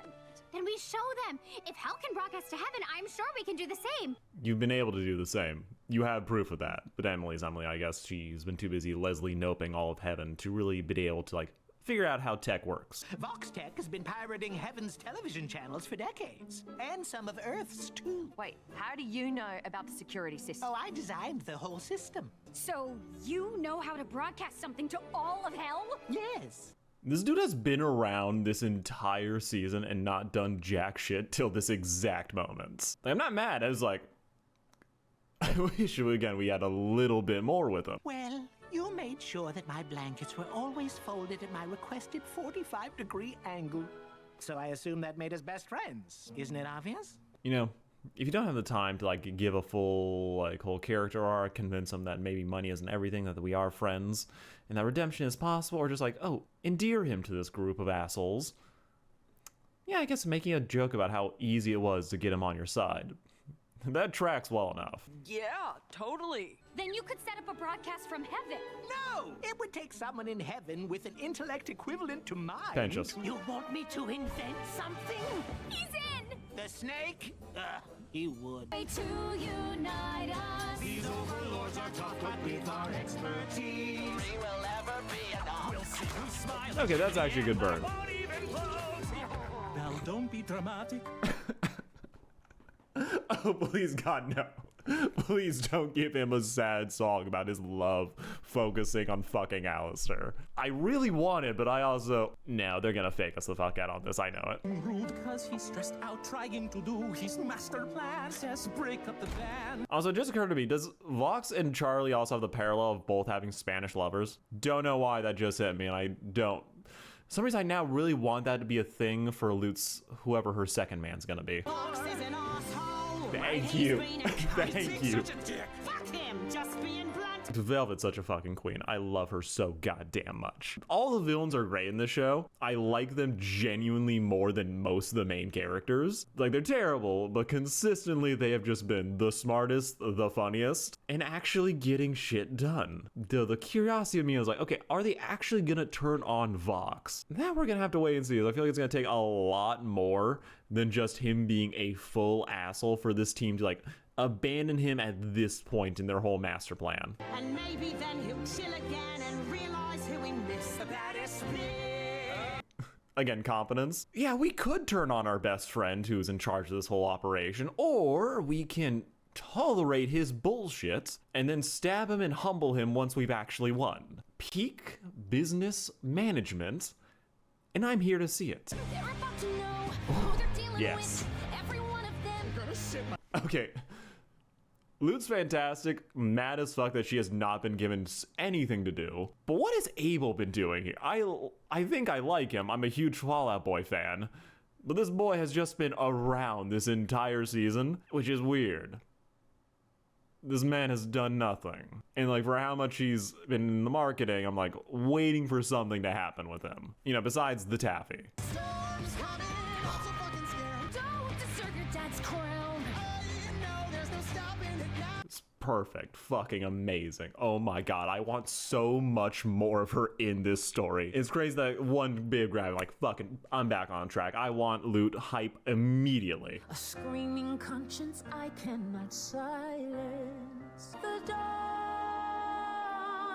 Amazing singer. Not our last one. Alright, that was episode 7 of Hazbin Hotel, and I mean, it's good, it's fine. I'm waiting for a bit more of a knockout, but this is like the penultimate episode. Things are happening. Lute is still... We're getting a little bit, and that's all I needed to be amazed. Like, yes, okay, don't care about anything else going on. Vox is still being baited by, let's be honest, a weak rage baiter. Lucifer is now imprisoned.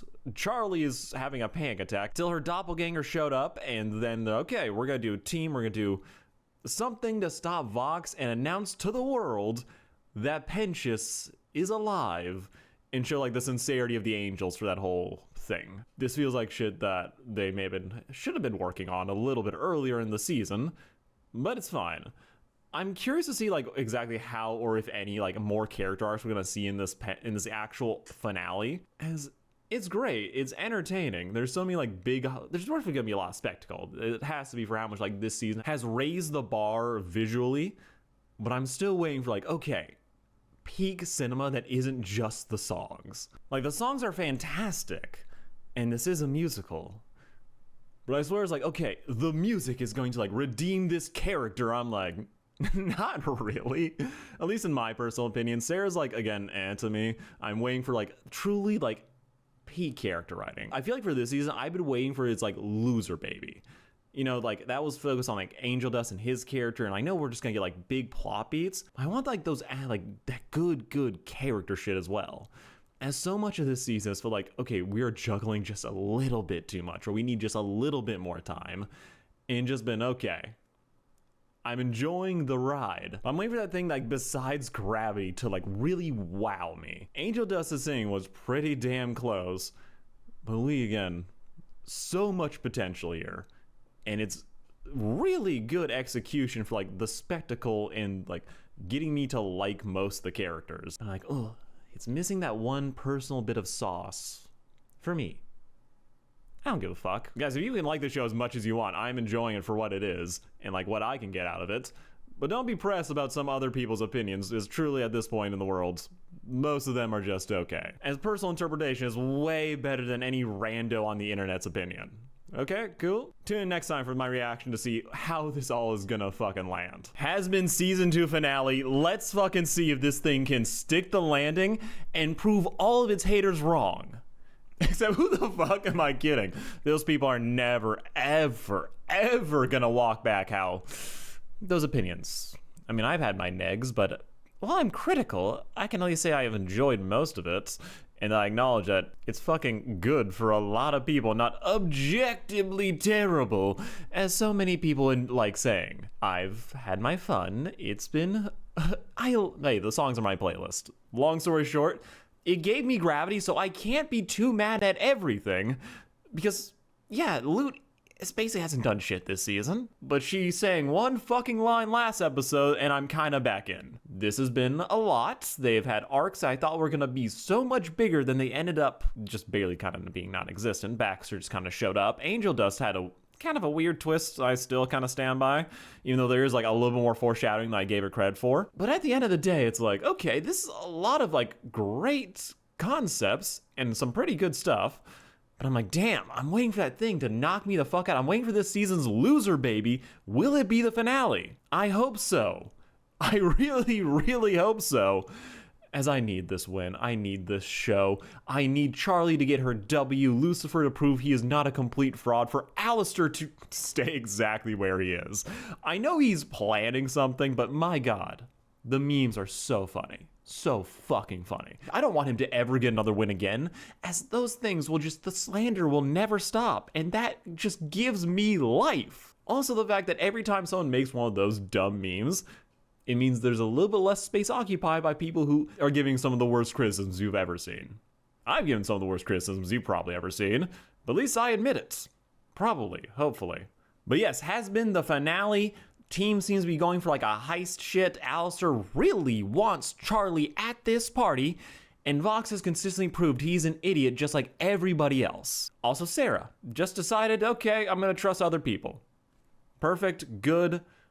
It's over now. Let's see though what everyone else has to say and what their arcs will be concluded, as I am still waiting for Vaggie to get a new name.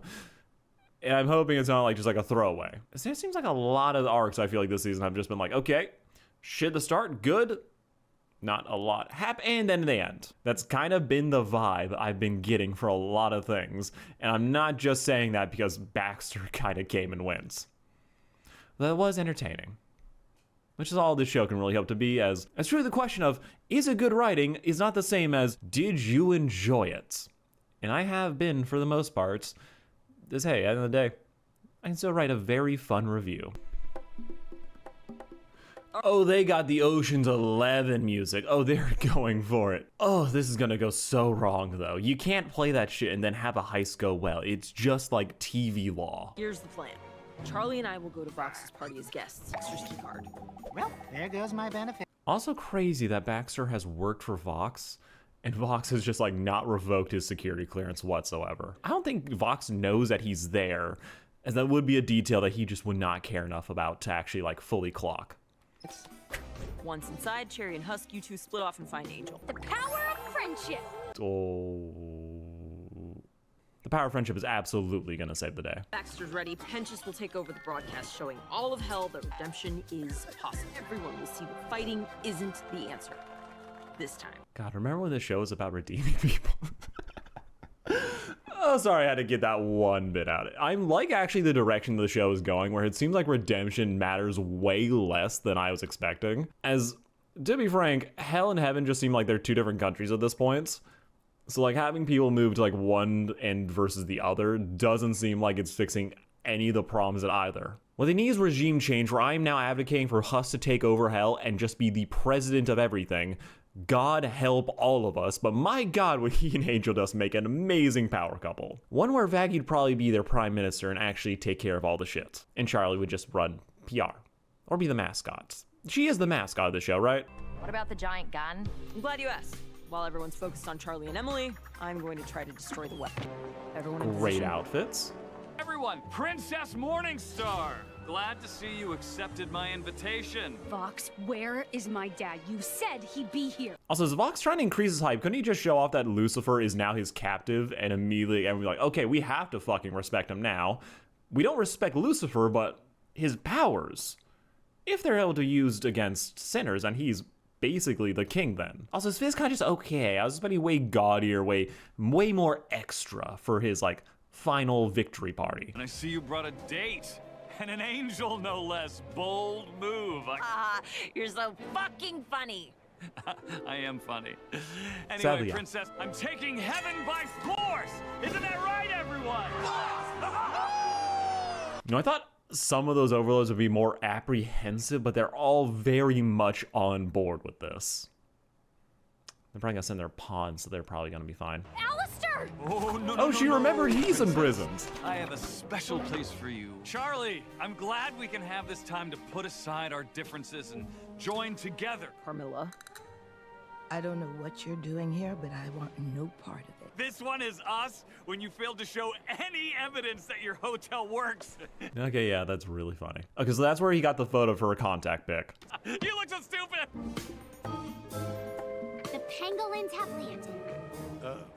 What? Go now, and hurry! I was so curious. I wonder what Emily's, like, teleportation powers, like, the limitations on those are. As she can teleport to the hotel, a place that she hasn't actually ever been. So she can teleport to and from. Could she also teleport to, like, anywhere in hell as well? Could she teleport directly to angel dust? I'm not saying this like, oh, why don't they do this? I'm like, no. I'm just curious, like, how the fuck, what are the limitations here? As I don't want them to reveal a season later that, oh, she actually can only do this X, Y, or Z reasons. I'm kind of sad that everyone isn't getting their own, like, party fit. Get ready! Affirmative! Angie. Get ready, Nifty. I don't think we'll be alone for long. What the hell? Haha! Guess what, fucker? People of hell! No, I'm just double checking the time. It's way too early for her to actually get a W. Oh, this is gonna fucking suck for her. All know me, and you also know all the ways I failed. Someone who proved redemption is possible. Someone named Sir Pentious. I don't! Okay, well, he was a sinner, just like you. Hey! It's you! It's Charlie's girlfriend! By the way, is Charlie still mad at me? Don't worry, I'll get you out. As soon as I figure out how. All right, Princess. I really want a stronger sales pitch from her. This man's about to eat her alive if he can. Is my Okay, that's really fucking good. Okay, all is forgiven. In our battle to defend against Adam and the Exorcist army, he sacrificed his life to protect others. He is in heaven, and this time, I can prove it! Jesus! A little shark told me the princess sent the fucking lollipop guild to stop us. Hey, she's a witch. You're really pretty, lady. I know. What's going on? Come on, Legs. And Valentino, right? We're getting you out of here. Angel, look at us. You know me? Bitch. Where am I? Hey! Get your hands off my property. We had a plan, and... My dog's in the car. Give us a chance! I'm here to tell you that heaven believes in redemption as well. Wait, why are they looking at us like that? Nice try, Princess. Damn, I was actually really into like, okay, we have a conversation about redemption, like how much hell is actually willing to forgive heaven. But sadly, Vox is coming in with that hypnotism. Damn. It's been such a cool moment. Let's see how they fucking undo all this, or how fucking Vox ruins everything for himself. But you failed again. Great These shot, people though. are mine. Pale imitation of your mother. The weak, pitiful failure you've become. That you lost! And I'm the most powerful sinner in hell! Not Alistair, not the bees. Yeah, he's absolutely aiming for that. That's absolutely Alistair's plan. He is trying so badly to make Vox the strongest sinner to get himself out of this fucking deal. I do wonder though, have they ever established that like your popularity or like your levels of fear increase your power level? As I know, like, oh, if you have more souls, that makes you stronger. Or like we established that like, attention and like fear just straight up makes you stronger, a la Chainsaw Man. Pochita. Like this could be something like specific to Vox, that he gets stronger the more people are talking about him. But I do wonder like, what's like the full deal there? Also, why the fuck would they care what Charlie says at this point? He's so thoroughly destroyed her reputation that her admitting capitulating to Vox is kind of like, okay, I feel like he's already achieved this, and like again, using Lucifer would be the bigger gift. You know what? Maybe you should say it, Charlie. Stroke my friend's ego. Do me this one simple favor. Oh, is he really using that for this? Oh, shit. Okay, I feel like we're trading, like, again, an ace in the hole for like a smaller pot than I imagined it would be. I thought I saw this one great theory. I'm not sure exactly who said it. I was like, oh, maybe it's Maddie's Minis. She does a lot of good shit. I've been really loving her content. But it was basically just, oh, Alistair's gonna, like, the favor you will ask is, like, forgiveness for some horrible thing that he does. It'll be, like, a nice thing, like, bring Alistair back into the fold after his villain arc is complete. But it's just being, oh, jerk off Vox so we can, like, get this ball rolling on me getting out of a deal. And let's see, like, how it actually plays out, though. Vox is the strongest sinner in hell.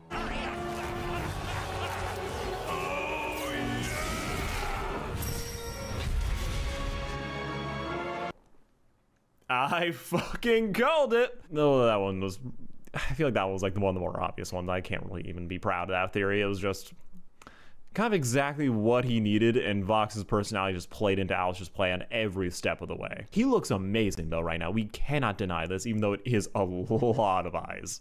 Oh, Charlie, you have no idea what you've done for me. Thank you. Dude, that wasn't her thought. That was not her fault whatsoever. Oh, it was a touch. He did specifically say, you can't touch Charlie. I don't know why. That sounds about right. It's like wordplay and all that. But it's also just, that it? I said you're not to lay your hands on her. Fucking wordplay? You tricked me with a fucking technicality? Baby, I'm a demon in hell. It's kind of our thing. You have too much swagger for how little fucking feats this character has had. Again, my biggest complaint. We did not get him to see, like, actually do anything but kill Mooks, beat up Penchus, and threaten Husk, who he owns. Man has not lived up to his hype. Or at least has not proven the hype in a truly meaningful way, and this is not fully getting me over whatsoever. I mean, he looks great. We cannot deny this. But come on. I want something genuinely cool, not everyone is dumb but me. You're nothing if not predictable. Doesn't matter that you're free. I'll just beat your ass back into submission. Also, crazy how much Vox is like, or we thought Alistair's plan was going to be to turn the V's against him, and they have yet to fully turn. They're still working with him up until this point. I really hope we see them actually like turn on him later, as after all the build-up, that doesn't actually follow through would be insane to me. Dinner in hell. Great luck, now. I have to thank you for that. Your little power grab helped break another chain that's been holding me back. So, question, does this mean that Alistair should lose all of his power Rosie gave him? Like, shouldn't that be what the deal means for him? Like, I had the thought that if Alistair's being imprisoned and keeping himself from being able to, like, uphold his end of Rosie's deal, it's like that should have broken their deal, or, like, suffered some consequences, at least a little bit. We can finally settle this once and for all. Your screams will make for a satisfying broadcast. Broadcast this! Yeah! Alright, animation is popping the fuck off. This is gonna be some good shit.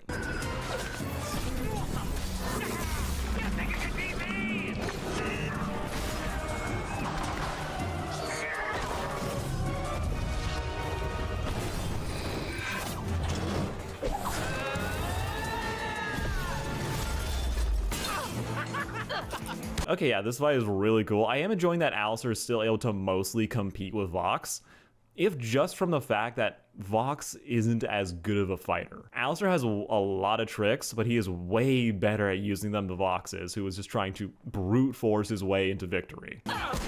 Jerry! Mangato pendejo! Horse! Jerry, watch out! Fuck! What's the plan, Husk? Fuck you, Valentino!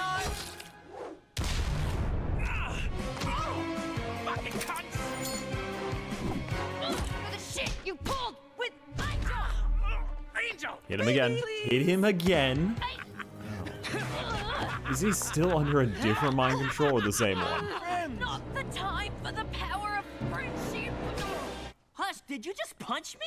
Yeah, trauma. Jerry, I'm This is sorry, gonna be I'm worse so for him than his sorry. fucking dad.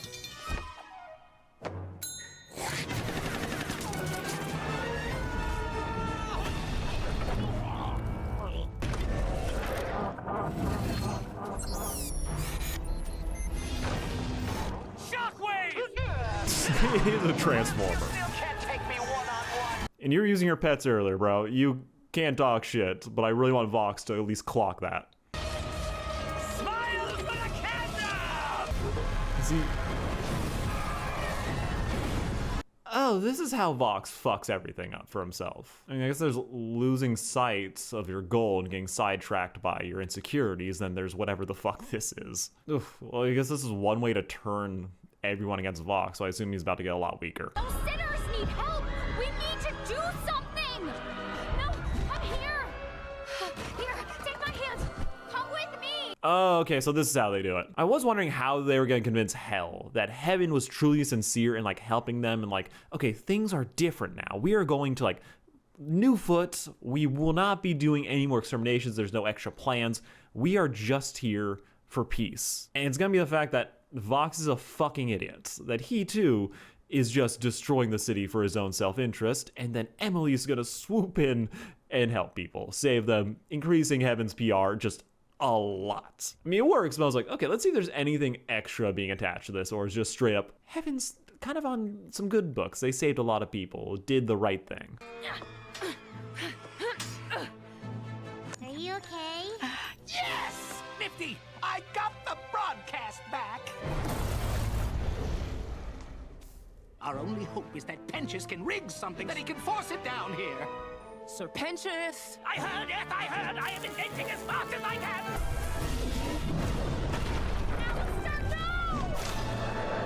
You could just let Alistair get shot. Emily! Trust me. Yeah, they can send more angels down there. Get Emily out of there! Oh, they are so dumb. Oh, bitch, why? Why do you keep doing shit like this? You're sending fucking loot to help people in hell? Like, I don't save Emily. You think she's gonna fucking do anything to, like, actually help, or she's gonna let her vendetta take over?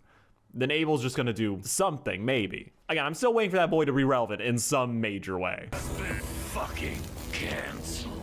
Then I better make this shot count. If it overloads, it will blow, taking you, us, and half the pentagram with it. Fuck hell! Fuck heaven!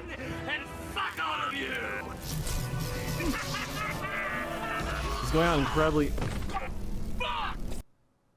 What? You are Not fucking killing us over that stupid deer! We're leaving!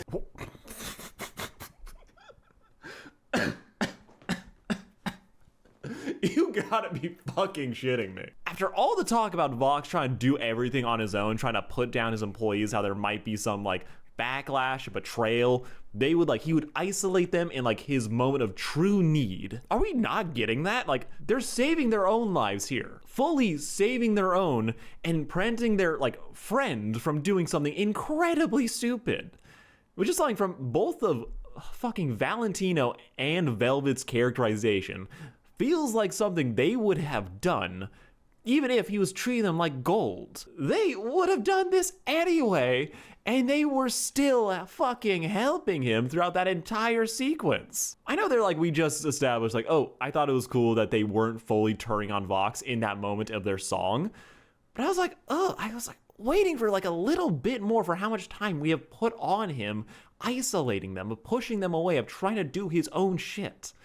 Like, just have it be a little bit, like, have him drain their powers, have him, like, really not come in as clutch as they needed to because he pushed them away, have them not be, like, as close that they could have stopped any member of the heist team if they had actually been working together. Have them actually been unable to stop the other members of the team just barely because they weren't fully in sync. It's like, yeah, the V's were still working together at that point. Separately, yes, they weren't, like, team, but they're still doing their shit. And the only way, like, you can say, like, oh, mixed priorities was just the fact that Valentino was just fighting for Angel Dust, his property, instead of like going to do something a little bit more useful to the overall goal, or by going down to help Velvet stop the well, she called it right, the Lollipop Guild. And this is, God, I really wish if he was like at his true lowest, we see Vox and they said, you know what, fuck off, we're not helping you, and like truly add to the consequences versus this situation. I don't want to be like heated over this, or it's just strange to me that we're not getting something a little bit more final, a little bit stronger of a beat to end on for how much time we have set up like, oh, Vox is going to push away the other Vs, that he's pushing them away. And basically the only thing that truly matters here is not like how he's treated them, it is just utter incompetence that he's about to like set off a weapon that's gonna nuke hell. Fuck. Oh, he's gonna just straight up die. Safety, we need to. And they still rush to save his ass. You won't get clear.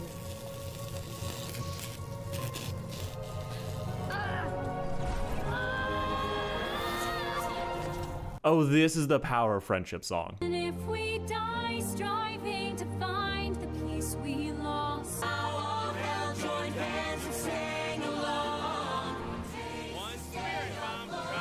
I'm here to finish what I started. Let's get Emily and No, go. how can you be so cold-hearted? Sorry, this is another thing I was like, I've been waiting for Lute to do something all season. Just one thing after the greatness that was Gravity. And we were like having a great final moment. It's like all wrapping up, all of hell is about to like gather together. And then we throw Lute in like, okay. This is like, if this wasn't already over 25 minutes at this point, I would have assumed that like they needed to fill time. It's like, no, we're throwing her back in just because I assume we had to put her in because like we did Gravity, so we got to give her one other scene, right? At least that's the vibe. Oh, I hope this doesn't take too long. Or at least like if she's interfering, I hope everyone dies or it's horrible. Because then she gets the war that she is so adamantly claimed to want. Or what? I'll take your other eye. Just try. Loot, this isn't what we talked about.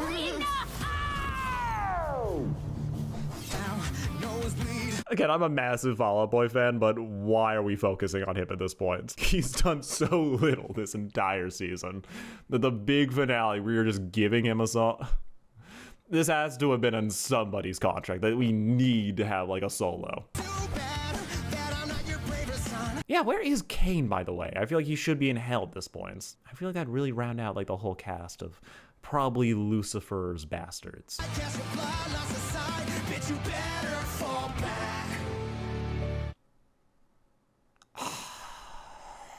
It's so cool, but also so fucking dumb. I love that dude in everything. I love so much fucking, it was I've been to their concerts at least 11 different occasions. See, why is Abel getting this moment? Genuinely, we have had Charlie not get like a single true W. We've had so many characters arcs, I feel like they begin, then they just end. Why in the finale of a very extra long, they didn't have time constraints for this, they could do like anything that they actually think they needed to do.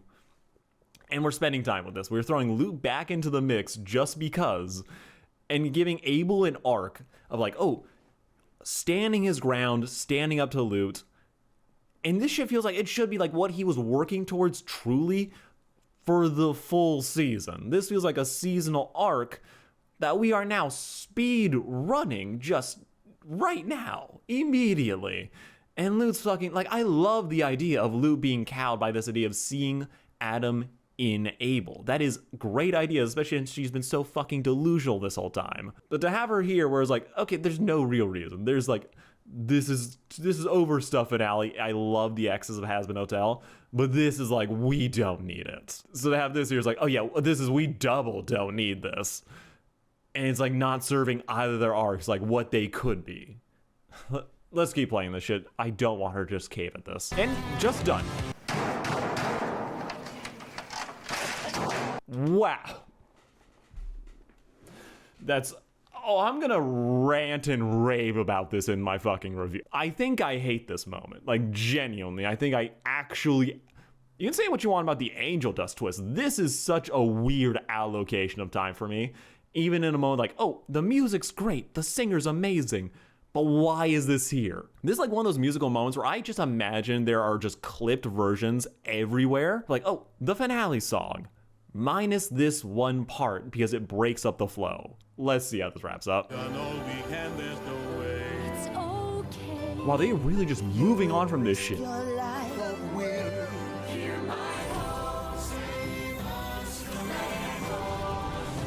Why don't you help them, you double-dealing manipulator?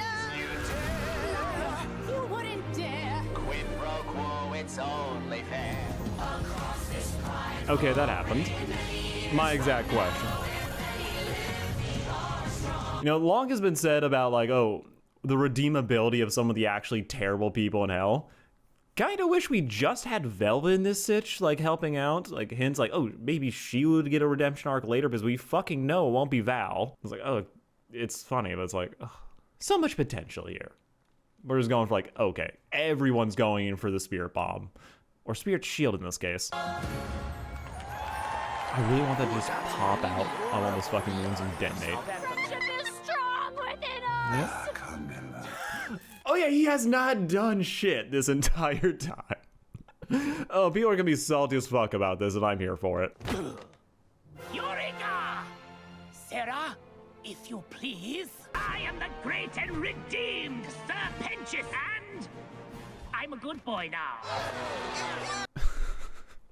I love that they're doing this after everything has already been solved. Again, redemption has been put on the back burner. Oh, they're gonna do a joke about this, absolutely. Your very souls could depend on what. Holy shit, it's you! How's it going? How's it going? You kissed me? You died for me? How's it going? You fucking died on me, asshole! Yes. You're a fucking dork. Any good fights lately? I like that ship way more than what's being currently put on screen. So much build up for. Ugh. I'm not talking to you. Wow, that's it. Angel, where you going? Back. Back where? Back to being a sex slave. Angel, we saved you so you could come home. They had me ratting on the hotel for I don't even know how long. Bullshit. Come on, Angel. Somebody please just grab one of those holy daggers. Shank the fuck out of Val. Shank Vox. Problem solved. Violence is absolutely the answer here. 100%. We can help you. No, you can't. You do have a choice. I didn't when I had my hands around your neck. Please don't. I'm sorry. Just forget you ever knew me. Angie, no. Poor Please. thing. You're gonna feast off of him looking small and defeated for years to come. Hey Mom, it's me. Hope you're doing well. You can delete all 47 voicemail. Crazy that Charlie, after being told this, just lets, without probably like begging Angel Dust to come back. Really wish we got that scene. Things are finally looking up at the hotel. Luckily, I'm not alone. This place only works because of you. I mean, only mostly. This place is my dream baggie, but it'll only work if the right people are in the right place. Oh, wow, that's... God, I was just hoping for a little bit more of that. So much like, intrigue of like Vaggy's self-identity. I didn't need her like to be completely separated from Charlie for this character arc. But it's like mostly just been like getting her girlfriend to fucking listen to her. And instead she's like, okay, promotion for a job that she was basically already doing. I'm glad Charlie's like stepping down for like what she's really good at, which is like the camp counselor shit. And it's like, okay, this is, I'll have so much more to say when I have like write down my thoughts. Alistair came back safe and sound, and he's in a much better mood. Somehow, despite everything Vox did, the other V's were able to spin it yet again. Valentino stepped up during the recent crisis. Minorly malfunctioning Vox Tech product that we are not legally liable for, so fuck you and stop asking. Ah. I guess that's why we had Valentino contribute to the whole power of friendship bit. He's the main villain for season 3. Or maybe season 4. I don't know how the fuck they're pacing this out anymore. Yeah, I guess I saved everyone. Vox Tech, we might need to change our company name. What? What is that? Is that for me? Oh, she's still hallucinating. Again, the moment of Abel kind of stepping up there I thought could be like her overall. So we really did have that scene basically for nothing. Well, things are going great. I'm great. I think you'd be really proud. Rose quartz Dad's ass proud? bitch. Mom? Yeah, that was a lot. There's a lot there to process and think about. The spectacle for this show is amazing. The songs are amazing. But my god, does this show live and die by its use of excess. So many moments like, oh, this is amazing. This is really cool. Then it's like, this is in the wrong place. Why is this here? Why are some arcs feel like they're being speedrun while other ones feel like we're being saved for a season despite feeling like, oh, this should be what's relevant right now? It's a lot. I think overall, I still very much enjoyed watching the series. It's thinking about it and then like analyzing what they actually do where this is death of 1,000 cuts for me. I am going to enjoy the fuck though of writing this review is like going down to each character and saying like what I enjoyed versus like what I didn't is going to be entertaining as hell. I'm definitely gonna try to stress that I did enjoy this. It's flawed, but I still enjoyed it. But my god. My god. Can we please, how did we set up Lou to do something then feel like she didn't do jack shit for this entire season, except this most random thing at the end that I truly think we could easily cut? Oh my god. That's just bizarre to me. Overall good. Wish Charlie had a more interesting arc and a more interesting like character. Just a W. Like, not just be like in the background doing shit, but to be in the shit. I feel like so much of the scene is like her learning to like, it's like letting go of her haters. Listening to Vaggie, I guess. Like, out of all the arcs, I was like, for how much time we had, like, the V's is insane to me that we don't see a bigger, more like, oh, Velvet and Valentino turn on Vox in a more significant regard. Except in the context of a moment that, like, no, they should do that, and they would do that 10 times every single day at any time in the show. So it's like wild. Just people say like, oh, you haven't seen the guys. They have had 16 episodes. I know they've constantly had like cut shit like what they thought they were gonna do. But some of these decisions are straight up crazy, y'all. Like why? What? Why can't we just save this like great stuff for like when it's actually emotionally and storytelling wise relevant? You literally could have like fucking Lute just be brooding, pissed off, and in exile. Like if people are gonna give Lucifer so much grace for like, oh, he's depressed, just say Lute is depressed and that's why she's not in it. Then fucking, oh my god, imagine if they had Gravity play as like the finale. Yes, it would ruin that cliffhanger, but after credits, Lute just starts belting about how she's gonna wreck house. God, that would be such an amazing point to just end off and like, okay, yeah, this is what we're doing now. We're wondering where she was, and there it is. It's good. I enjoy it. I do feel like I have issues with every single one of these character arcs. As again, I'm missing that one episode. It's like, oh, that's amazing. It's just like good, but always like a caveat. But I'm a nitpicky bitch. I'm pretentious. Let's go with all that except autistic. But please tell me what you all thought of this finale. What did you guys actually think of like how they handled everything? As it's good, but it's like drives me crazy the potential of the show. And I do feel like that is like, I've been in this fandom too long, seen too many theories, and just kind of seeing like, oh, that's basic. No, seriously. It works for what they're going for. It's not atrocious writing or incoherent. But it's like, oh.